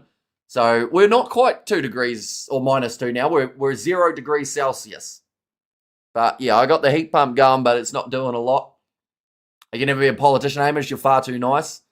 Yeah, I'd hate to be a politician. That would be such a thankless job. Or just a stressful one. And same referee did Fiji versus Ireland. Says Andrew. We have you there, the AB's boots are terrible, says other side of the fence, and it's very sad in sport. We saw it in the World Cup, Argentina versus England, and now here it is so sad to see that money is the single most important thing in everything. It's so sad. Says Sean Watson. Or even you look at the fact that this game's taken place in England rather than in Fiji, and that was down to the money side of things, I believe, for the Fijians.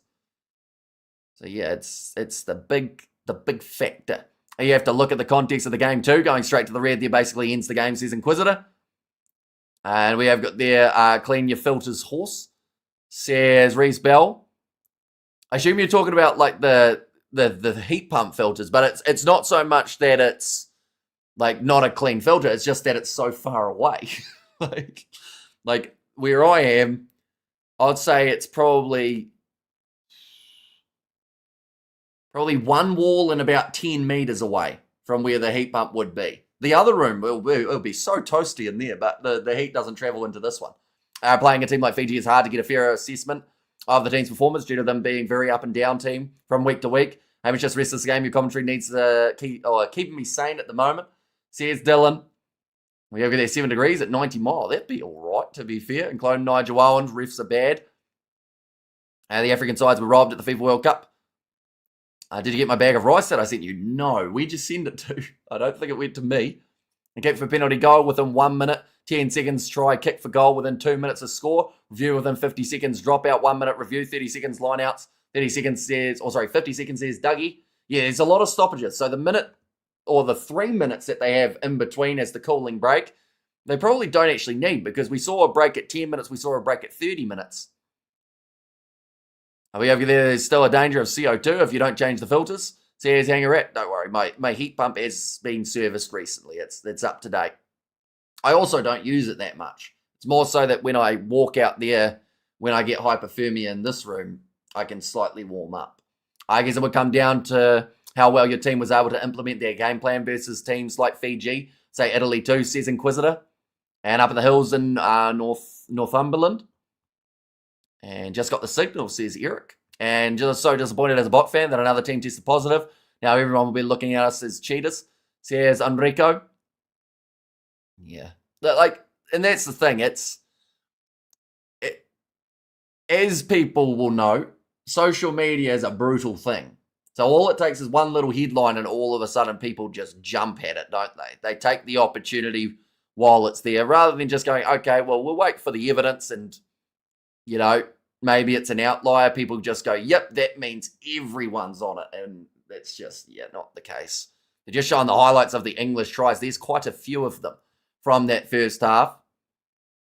We have got there, will Fiji play with 14 men throughout the game? How many game ban for Kurafoli? So they will have to play with 14 for the rest of this match, maybe even 13 at times, because I don't see a way that Fiji don't get another yellow card in the second half. Who got red carded? It was Simeone Kurafoli. We also did see a Lavani Botia yellow card earlier on in the half too. And Fiji will be down to 14 for the rest of the game. I can't imagine he'll get anything less than a 4-week, if not maybe 6-week ban. They might put it down a little bit for good behaviour. And when will this game get overlap with the bot game? Not quite. So the bot game starts in 1 hour, 20 minutes time. So there is going to be time in between these two matches. But normally what we like to do is do a relatively big build-up for the bot match. Just to explain everything that's happening in the Nations Championship and everything along those lines. So I think I'm still going to do that same amount of build-up. But we'll just give updates on what's happening in the final moments of this game over on that stream. Don't stress about players being tested positive. That's their own problems. At least we know those who passed are on the field. Says Gareth there. Social media is bad for your mental health, says Real Pie Man. Yeah, it's absolutely brutal. You can understand why some of these players, do just crumble under the pressure that is put on them. Because you look on social media, they get absolutely destroyed. I've noticed out of the New Zealand side of things, Satiti and Billy Proctor have been the two men who have been absolutely brutalised throughout the last about probably 6 hours or so from a lot of Kiwi supporters. And sometimes it's hard to call them supporters when you hear what they say about certain members of the squads. But, it's not a fun day if you're a player who's had a bit of a shocking game. We have got there, Scotland just entered the stadium, says Hey No. And aren't red cards 20 minutes? They are if they're not a permanent red card. So this one was ruled as permanent due to the severity of the kick. So because of that, it becomes a permanent red card and he cannot return for the second half. It's a little bit of a technicality one. But that's the way that it works. How if it's permanent, you can't come back with any player off your bench. Fiji's trying to go fish, the amount of cards they're getting. And just as many players are spotted in England as in South Africa, says Albert. He's the halfback. If so, this game is going to be very, very bad. I would say what will happen is they'll potentially take off a forward and put Frank Lomani out there. As you do kind of need your halfback, unless Caleb Muntz is going to try and play that role. But again, after 20 minutes, you do not get a player back. So you're still in that scenario. We have got there who's this female referee. It is Holly Davison. She's refereed a lot of games. She's done the Six Nations. She's done international rugby as a whole. We have got there just thought about it. We're a little spoiled by interactive commentary, of which you and Mark from Two Sets are pioneers. Normally commentators are partial and personal. This concept is unique, says Hanger Rat. And I think that's one of the big reasons why when people ask, would I want to do the commentary for the actual games, I often say probably not. Because the interaction side of it is what makes these so unique. Because you never know what you're going to get. I say this in the nicest possible way. You guys are really weird at times. But so am I. I admit it. And that brings a lot of unpredictability to what's happening in terms of the live chat. Like, the randomest stuff is said in there. And it still surprises me. But then you never get a stream that's the same as the last. Because there's always going to be some weirdness or some sort of unpredictable moment that makes it still different. Millie Proctor's Pinnacle is Super Rugby. Step Up just appears to be a bridge too far for him. And we have got there jumping through a shower before heading to the pub for the South African game. Anyone want a picture? Gareth? You know what I just said about you guys being weird? Case in point. I don't think you can do that though, says Kahu. We have got there, what do you mean you don't like our Rice commentary? And Hamish, so you're saying we must be weird together? Yeah. Yeah, I think we're allowed to be weird together. If I was just being weird and you guys weren't, I'd look like a real weirdo. You know, but with you guys being weird and me also being weird, then it seems like that's just normal. Make sense? No, thank you, Gareth. Oh, that's a bit rough, Jason. Show me your shower pics, South African, says Alistair. My auntie says I'm handsome. I'm not weird. Hey, Hamish. Says cool story. And it's healthy for World Rugby when England is strong. And yet you will miss us if we left, says Hanger Rat. Yeah. Well, I think the weirdness is what makes it fun to a certain extent. Like in the commentary box, when you actually have to fully commentate, I think my brain would just get distracted too often. And I'd just be thinking, oh, there's no one messaging in the chat. So there'd have to be a weird way of being able to do both, I'd say. Picture of the pub people come on, says Gareth. I don't think they can bring on the halfback as it's a permanent red. I don't think they can bring on the halfback for that. That's true. They can't bring on a straight replacement, but what I mentioned was bringing off a forward and bringing on their replacement halfback. So you are allowed to do that. It would just be at the expense of one of their forward pack. We have got their hair for the weird, says Ben. And no wrong decision, says GB. And why did the Fijian player get sent off? Watching it in the bar with no sound. So he did a kick to the chest of Alice Genge, and they ruled it as dangerous and deliberate, which then went straight to the permanent red card stage. Now, I thought maybe penalty or yellow card max. What's the minute count? Currently still half-time. Because of the fact that this game is being played in a heat wave, normally they would be playing now. But because it's heat wave territory, it means that they get a 20-minute half-time break.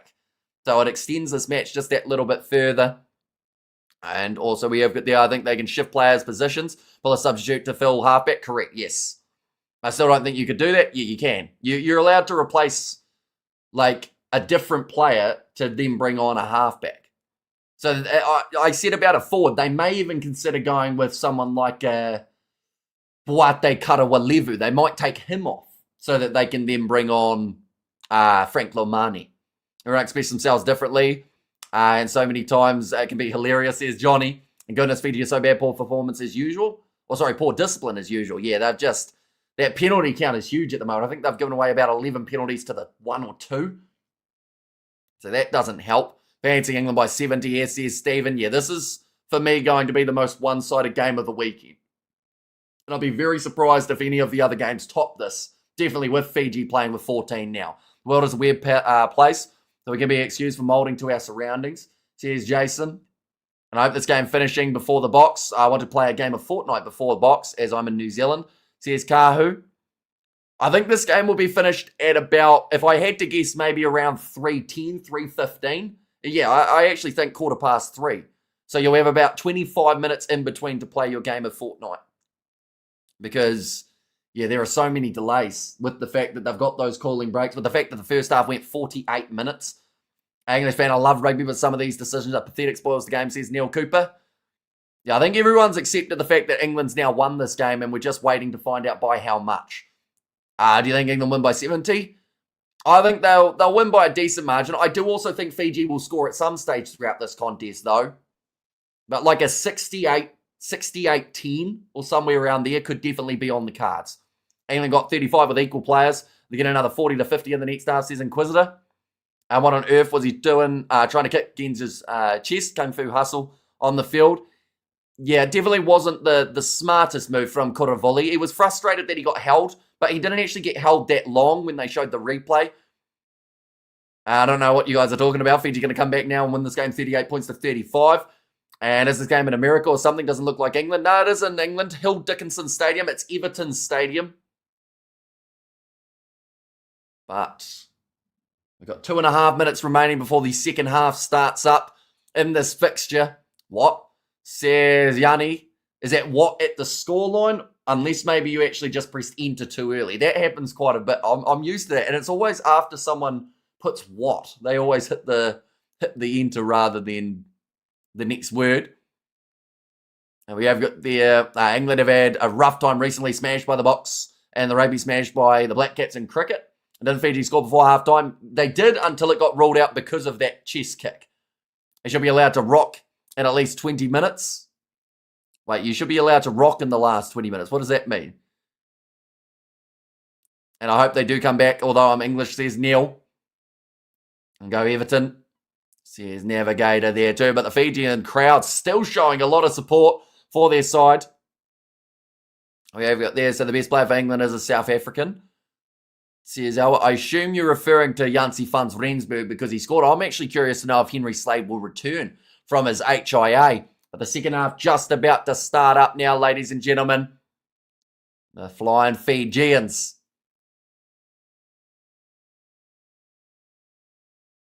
I'm just looking here. We've got 33 minutes until we were supposed to start that South Africa versus Scotland live stream. We'd be lucky to be at the end of the drinks break by the time that happens. They should be allowed to ruck in the last 20. Okay. Just to add a bit more intenseness, although they do transfer jerseys at the end, so you wouldn't want them too ripped up. Unless they look like they've been through the cheese grater. I'm glad that you're English, otherwise we wouldn't be able to read what you were saying. Says Hangarat. The English back out there. Joe Hayes at the moment, he's liking where he is on the field because it is currently in the shade. And England will be kicking off this one from left to right. And how do you look the same as I just logged on? How do you look the same as I just logged on? As in like the same as earlier? Or like from like ages ago? The Island boys are going to score within 4 minutes. Says Martin, well, it's been kicked off by the English, so we had that 20-minute stoppage. Now we're back underway. Knock on from England to start the second half. That is also something that we've seen a lot of throughout this matchup, unfortunately. That ball being dropped this time by Joe Hayes. Within 20 seconds, though. And yeah, just didn't quite get it nicely. Although I think there was actually a knock on before that by Tommy Freeman. They've got a shot clock at the moment. What have they got a shot clock for? It's a scrum. I think they've got them confused. As a South African, this game has me feeling yawn, whatever. Bring on the Box game. Says Robert ages ago. You haven't aged in the last couple of years, says Hangarat. Which I do find surprising because I have not been kind to my body in terms of sleep schedules and whatnot. Like, all of a sudden, one day, I'm going to do a live stream and you guys will be like, whoa, Hamish, you look 30. And it's probably going to be when I'm 27. Moody is out. He is replaced by Ethan Hooker. Yeah, the late change for the Box. And just got on. Why is there a 20-minute stoppage? Just for the halftime break due to the extension, mainly because of the heat. They just wanted to give them an extra 5 minutes. You look the same as when I first logged in. Same shirt, same looks. Yeah, it is still the same one as the few hours ago. Is Tommy scoring? I don't know. He's hardly had the ball, Tommy Freeman, throughout this matchup. So if they get it out to him, maybe. Right, there's a head injury reversal. Henry Slade will be back in this game. Here comes Lavani Botia. Runs it straight at Finn Smith. You can do it. Fiji score. Go Fiji go, says Uppy there as well. Now back. Talisi Reasi. Kicks it long. Jita Wanyanyolo can't quite make up the ground before Marcus Smith was able to claim it. I do see that Lomani is on the field as well for the Fijians, so I would say that they've potentially done exactly what I mentioned in terms of taking a player off, then get him out there as their halfback. Moody out, Ethan Hooker starts, says Haino. Yeah, which will be interesting. We mentioned about it earlier on, how it's a bit of a concern, all these late changes that the Boks keep on having. Now Marcus Smith going away to the left-hand side. A little bit of a slip there from Emmanuel Fiawa-Bosso. That was almost a tip tackle from Fiji. Got to be very careful disciplinary-wise. You're younger than 27. Well, I need to guess better. Only just. Like, I turned 27 in 5 months. Yep, bit of a counter-ruck. Another knock-on, though, so we are going to get a scrum for the Fijians. Are you saying you're not 30? Maybe I just aged early then. Maybe I aged when I was like 22, and then I'm just going to look like I'm 30 till I'm 30. Wales have been in a really bad spot recently, but after the last couple of games, have been promising. I'm hoping the Pumas give us a good game. Says Inquisitor. Wales will beat the Springboks next week. Says Jason. Now another scrum here. We've got a stopped clock at the moment. Hopefully this one's not going to be too long of a stoppage. Well, we have got there the laughing face from Johnny too. How you doing today? Says Yako. I'm doing all right. I'm actually much more awake than I thought I would be. It's currently 2:30 a.m. here in New Zealand, but it feels like it's just the afternoon. So that's good. We've still got 2 more games around the corner. I'm sure by that South Africa versus Scotland finish, I'll be a little bit more 50-50. We have got the England for some reason always beat the Pumas next week. Bro is lying. His youngest kid is probably 19. Wait, so how old do you think I am, Martin, if my youngest is 19? Does that mean you think I'm like 36? Wait, how old? No, you must think I'm like 38. On the way to the left-hand side. Oh, bounce pass from the Fijians up to the halfway line with Jita Wanyanyolo.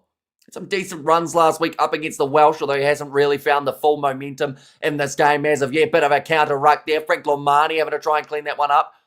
Almost accidental offside from the English. Springbok 66, Scotland 23, 40-ish. We have got there, you're awake because you have Bok fever, says Albert. Yeah, something about this weekend. I actually, originally, when this weekend started, because of the fact that there were going to be a lot of one-sided games, I felt like this day was going to take like a really long time. That's close to the sideline. Marcus Smith, I believe he was in touch. Yes, he was. They will go back now for the Fijian line out. But yeah, I felt like this was going to be one of those days that just felt like it was like 50 hours long. But we're already up to the 3rd game. Only an hour away from the kickoff of the Springboks versus Scotland. And it's flown by so far. My eldest turns 19 this year, says Jasmine. Are you still getting your discount burgers from supermarket? Discount burgers from the supermarket. Was I getting discount burgers? You sure it was burgers? I'm going to have burgers tonight. I think I'm going to make some homemade burgers, which I'm quite excited about, actually. You've reminded me of that now. I've got a big smile on my face. Nicely taken by Soana Silla, Frank Lamani. On across to the right-hand side. Now 35 minutes still remain in this game. Ball on the inside from Nomani to Tavita Ikanaveri. Why aren't you getting discount burgers? I didn't realise there were discount burgers. Now Lamani. Way to Aroni Maui. Now 38 metres out. Oh, Fiji asking for the offside. That one ruled as backwards. Salisi Arayasi. Now running away to the side, looking to find the gap through Slade's defence. Passes on the outside. So it was Kalaveti Ravovo. So yeah, they did actually take off Karawalevu. Now Lamani. Pass on the outside to Taveta Ikanaveri. Now away to the left-hand side against Alisi Rayasi. Moving it across short ball. They're going to go back for the penalty though again. We have got there, what on earth is discount burgers? I have no idea what a discount burger is. Well, I guess I can guess. Now 10 metres out for the line, Fiji have decided to take the quick tap. Frank Lomani rushed the fence from England, backfires. So they leave a bit of a gap in the back. An advantage and a penalty awarded to Fiji again. They're asking for the yellow card, but they have not received it. We have good there. Can you just call the game instead of worrying about burgers? Trying to G to keep. Says Robert. And we have got there. Thank you, call a good game. Says Robert. Sorry, we get distracted very easily. We've also had a lot of scrums in this game, though, and a lot of stoppages, which has led to plenty of opportunity for the chat. Fiji looking to score first here, though, of the second half period. Now, left-hand side. Frank Lomani up to Pathiliato. Lomani. Cross to the left-hand side. Finds the hands of Tangi Valu. Fiji have actually looked all right here. At the start of the second half, as long as they can hang on to the ball. Tavita Ekenaveri was short initially. That ball is down for sure. And Fiji believe they've scored it. Referee just needs to confirm it. But if it isn't Tavita Ekenaveri who has crossed the line, it is definitely going to be Timo Mayan Navanua. Okay. They've got the try, but who is it? They've said there it's a combination of Ekenaveri and also Timo Mayanavavanua. It looks like Ekenaveri is getting the credit. How dare Hamish call us where to not get the discount burgers? Are discount burgers like a common thing somewhere? I'm trying to work out when I've mentioned discount burgers in the past. It's not saying distracted. Tony might send you a bill for royalty, says Hanger Rat. But it looks like Ekenaveri got it down first.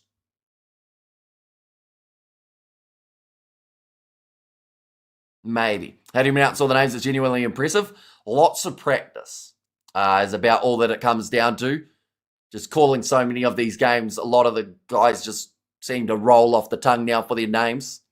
One's missed away to the right-hand side for Caleb Muntz, but it has been ruled as the first try. I got England win by 60 points. Just took the bet. Do you think it's a possibility? Fiji scoring just now possibly hurts it a little bit, I would say, but they have still got a man advantage, England, for the next little while. In fact, the whole game. Now, Henry Pollock, he has made his way onto the field. That is to replace one of the forwards. I've just called him one of the most famous faces in world rugby. That's not going to make too many people happy. And the kick downfield from the Fijians. Mighty hoof on that one. Luke Cowan-Dickey also comes on for Jamie George. Alice Genge goes off for Opoku Fajor. 420 missed calls from Burger King. I never heard of discount burgers either, says other side. Luke Cowan-Dickey for his first throw now. I've been watching you for like 2 years and you know all the names. It's insane, says Shannon. It's about the only thing that I can now remember. Like my memory outside of streams, terrible. Like I'm forgetting things flat out each and every week. But the names seem to stick around. Who's a ref for the Scotland game? I actually don't know. I didn't look up the appointments this week. But of course, as soon as we do know, we will let you know. Alex Mitchell kicking this one high. This one's almost gone backwards. Off the box kick. Slap back Fiji, knocking it on in the end. 32-12 for the box, says Johan. Now Luke Cowan-Dickey right next to the sideline. A lot of screaming going on from this breakdown. And by the red card, it was a kick to the chest of the English player. Now another box kick from Mitchell. Taken nicely by Tommy Freeman. Hasn't had a huge amount of the ball out there on the right wing, but that one it was when he moved his way infield a little bit further.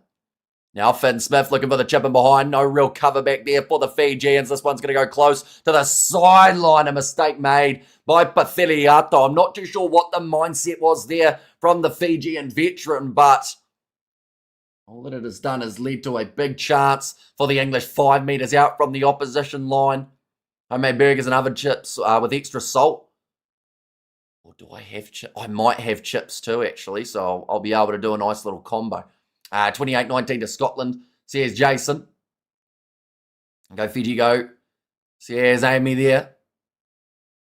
Line out's 1 at the moment. 10 for England, 4 for Fiji. No one has lost a line out as of yet. Discount burgers with Waddy's tomato sauce. Now, looking to get this one moving forward, the English with Cowan-Dickey situated at the back. This one's going again. This is probably going to be a try for the English as Fiji have really struggled to stop it. There was the advantage. He's got the grounding, Cowan Dickey. It looked like maybe a crawling motion towards the try line to get there. But it's another try for the English now. Pray for me as Scotland fan, having to work through the game. Expected to come off shift to a sad ending, says Shannon. Weekly fly from local supermarket discount burger, says Adam. And also Scotland versus the box ref is Pierre Brousset from France. But again, as soon as they get into a rolling maul position here, the English, Fiji, they hold it for a couple seconds and then it just moves. And as soon as they were going, they're just going to do a TMO check here. This is for Cowan Dickey crawling towards the line. Go Fiji, go. Carver is waiting. Says Uppy there. Okay, they are just checking for that double movement of crawling along the ground.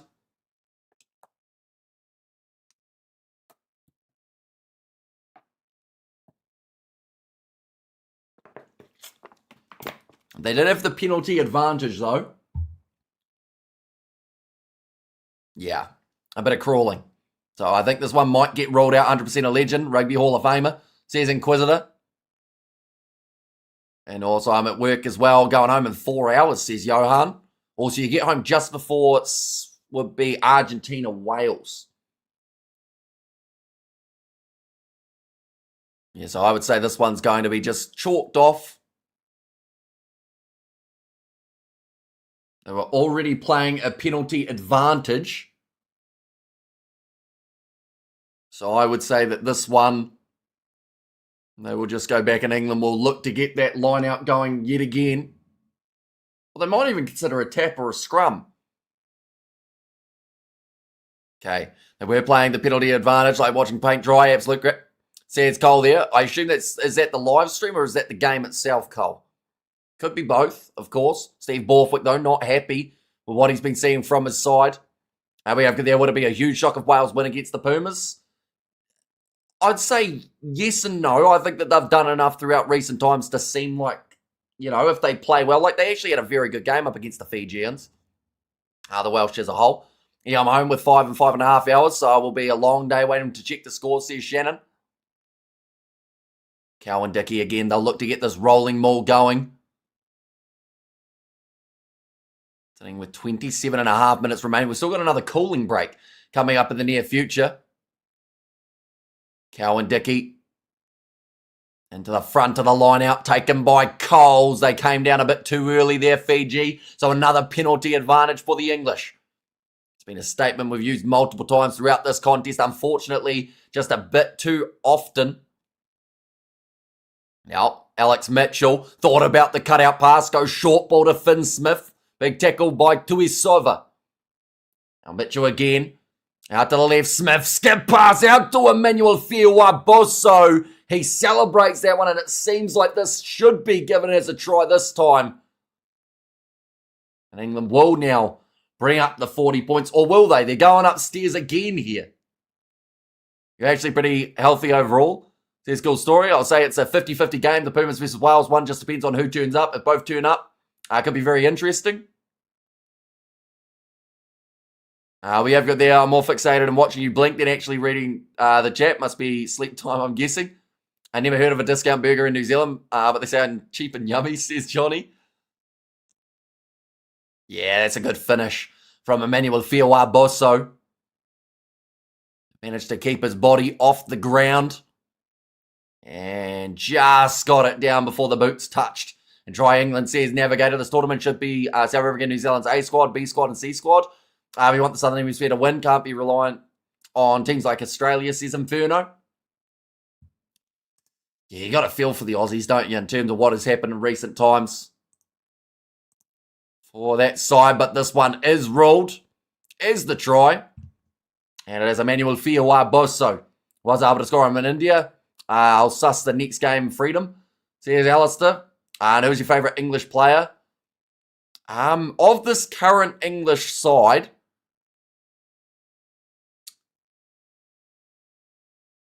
I quite like, even though he's not there at this point in time, but I like Ollie Lawrence. I like what he does in the midfield for the English. If I had to pick someone who's actually in the starting lineup for this game,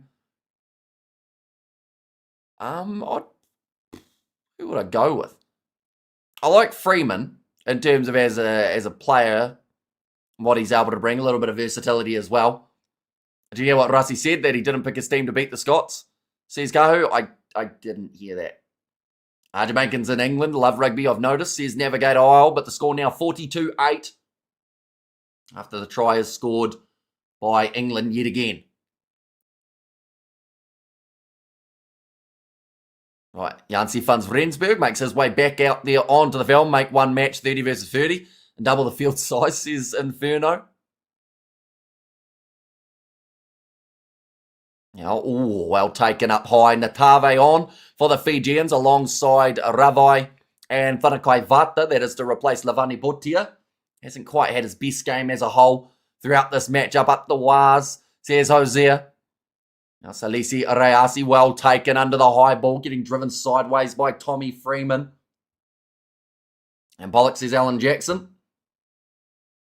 First run for Whanakai Vata. Ball dropped though. England pick it up. Ben Earl going for the grubber in behind. And the man leading the foot race, it's Henry Pollock, who almost got the grounding. They're going to check it, but quick off the mark there. As in another red card, says Stephen Pope. Big smile on the face of Ollie Davidson after Pollock may have scored that one. We have it out. I honestly think the Scots will beat the Box, says Kahu. Right. Did Pollock just score up against the Fijians? 25 minutes remain. Pollock looking good against a very basic team. Says Hangarat. Got close. Did he get the grounding? Was there a Fiji in hand? Oh, it might be similar. No, I think he's got that one, Henry Pollock. He may have just got past Gita Wanyanyolo. Oh, tell you what, both men put it down very close. 25 minutes. Yeah, still 25 minutes remaining, but we aren't actually going to be covering the full extent of the match as Emmanuel scored. He just scored the last try, Fiwa Bosso. It looks like Pollock's got there first. It looked like Wanyanyolo was also involved in the first part of the ball going towards the ground.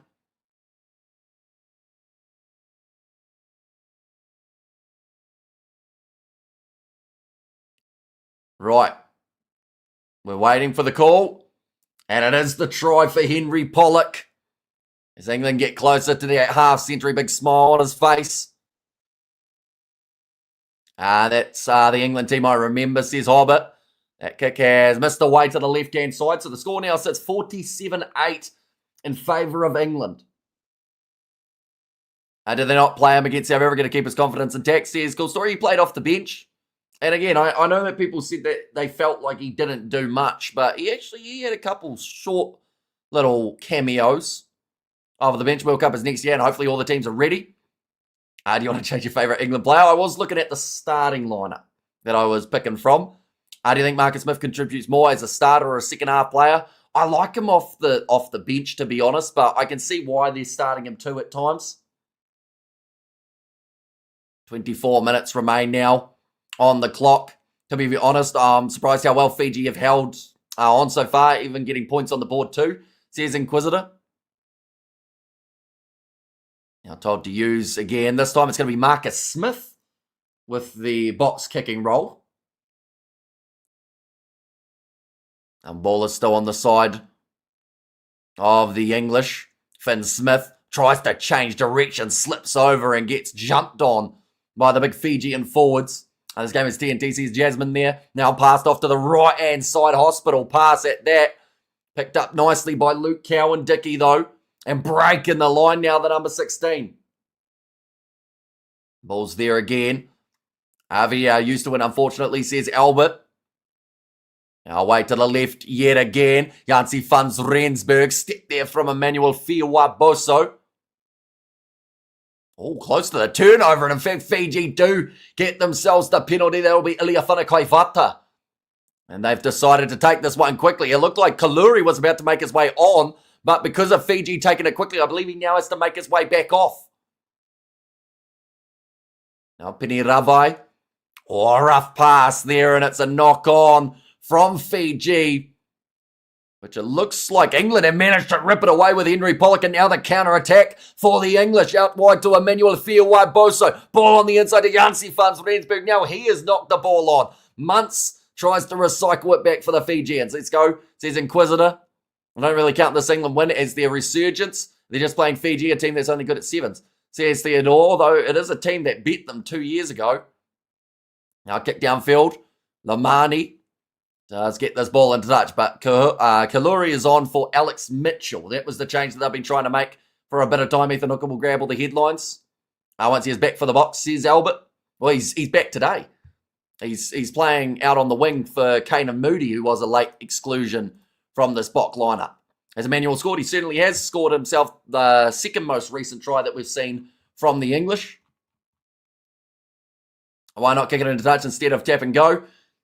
They just want to go aggressive, Fiji. They felt like there was a bit of a gap there that they could run into. Is Jansi Fans Rensburg the South African kid Rassi spoke about a few days ago? I think so, yeah. But Kane and Moody getting switched out for Ethan Hooker. I'll quickly update that now. Hopefully. Here we go. Sounds like England are having a bit of a reshuffle here too in terms of where their players are.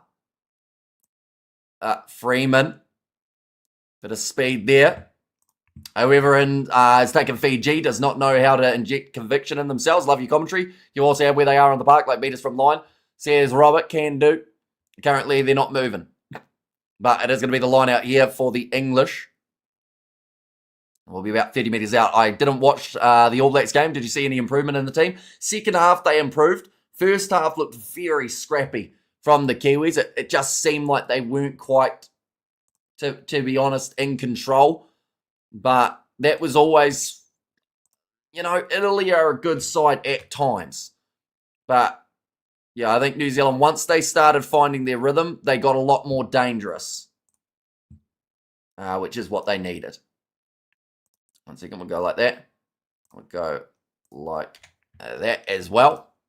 But now currently England have got themselves the ball 35 metres out from the Fijian line. Wide, skip pass out wide. Ball on the inside. Can they finish it off? They're close. They're held up. No, they get the grounding anyway, the English. It's another try. And this time it is Henry Slade. Along to go. Still another 20 minutes left of this matchup. We have got their Fiji losing because they have Grandpa Willie on the park. Says hang a rat. And Spencer's obviously got his space bar or his enter bar stuck because he's just putting the same thing over and over and over and over and over again. The ABs were better when the new players came on like Morby. Yeah, Morby changed the game for the New Zealanders. He got a couple of assists right from the get-go. Signal looked good at times. I can't watch the South African game as I need to go to the airport, says Inferno.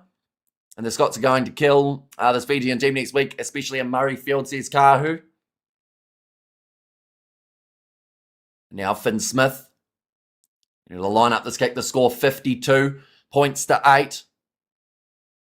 Now it becomes 54 with another great strike from Finn Smith. This is also now going to be our cooling break. So it's going to be a 3-minute period where they just have a drink, a little bit of a stoppage too. On how many South Africans will feature on the Scotland squad because they are one of the few countries that benefit from South Africa's school talents, says Theodore.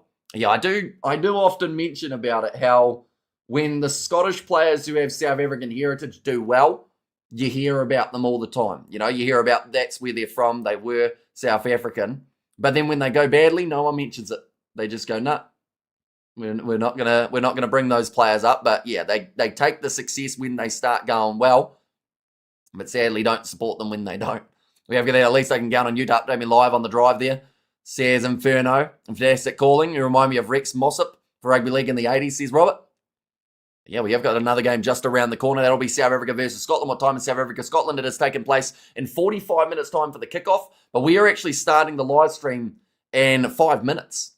We've got a big build-up for that matchup. This one is almost done and dusted, but we are going to be providing updates for the final 20 minutes of this game over on that other stream too.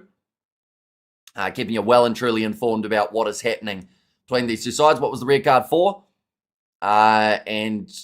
And who, I assume that is. So it was Simeone Kuravuli, and what he did was Ellis Genge made a tackle on him, held him down for a little bit of time. It wasn't a massive amount. And then Simeone Kuravuli decided that he wanted to give him a mule kick to the chest as he stood up. So, yeah, it was definitely a brain fade from Kuravuli. I think it was an argument of whether or not it was worthy of a red rather than just being a penalty or a yellow. But, yeah, Fiji have been paying the price for getting that red card throughout the second half. We have there, did you hear about Pollock? I didn't pay attention to the duck with Lewis in 2003. I have no idea what you're talking about.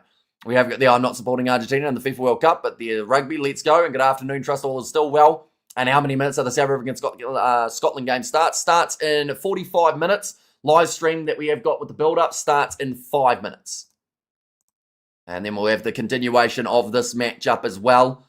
In terms of the closing moment, Steve Hansen gave his playbook to Dave Rennie. Copy and paste, says Albert. Also, we got the what's England's biggest win over Fiji. I'm not sure of their biggest margin, but this would have to be getting up there because we've also got to remember there is still 20 minutes remaining in this matchup, and currently England do lead 54 points to 8.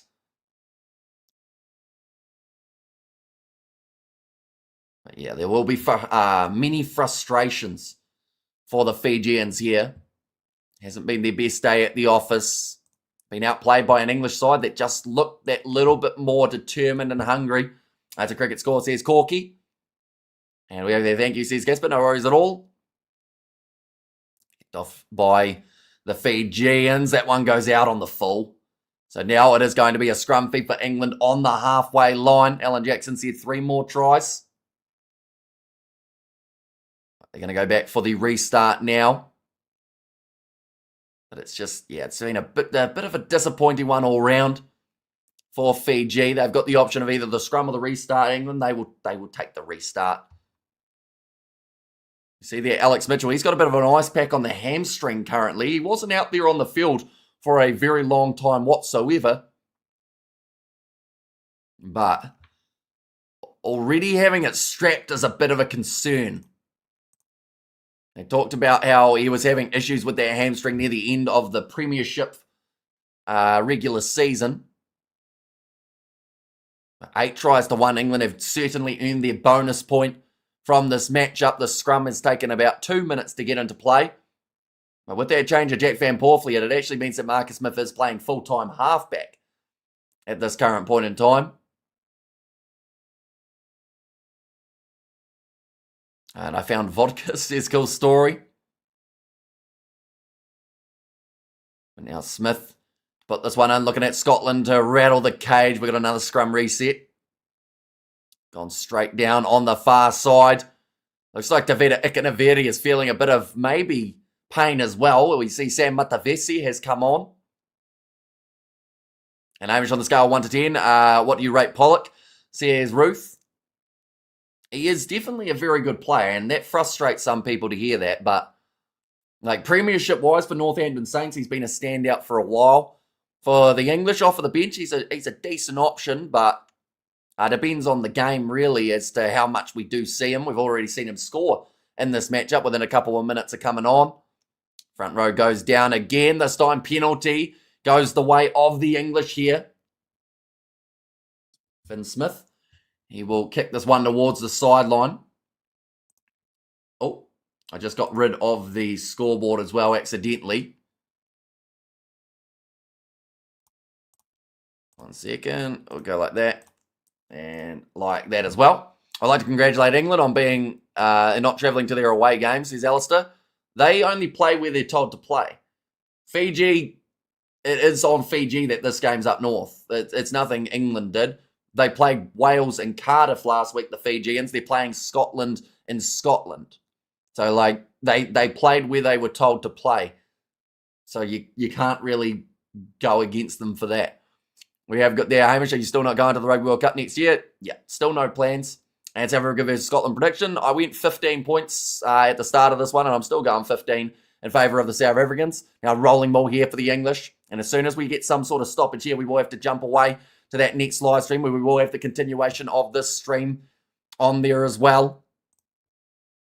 Being told to use it at the back. Marcus Smith looking away to the right-hand side. Decide to use this back line. Jansi funds Rensburg. Finn Smith skip past Henry Slade. Out wide. And it's Kalori who scores it with a massive dive.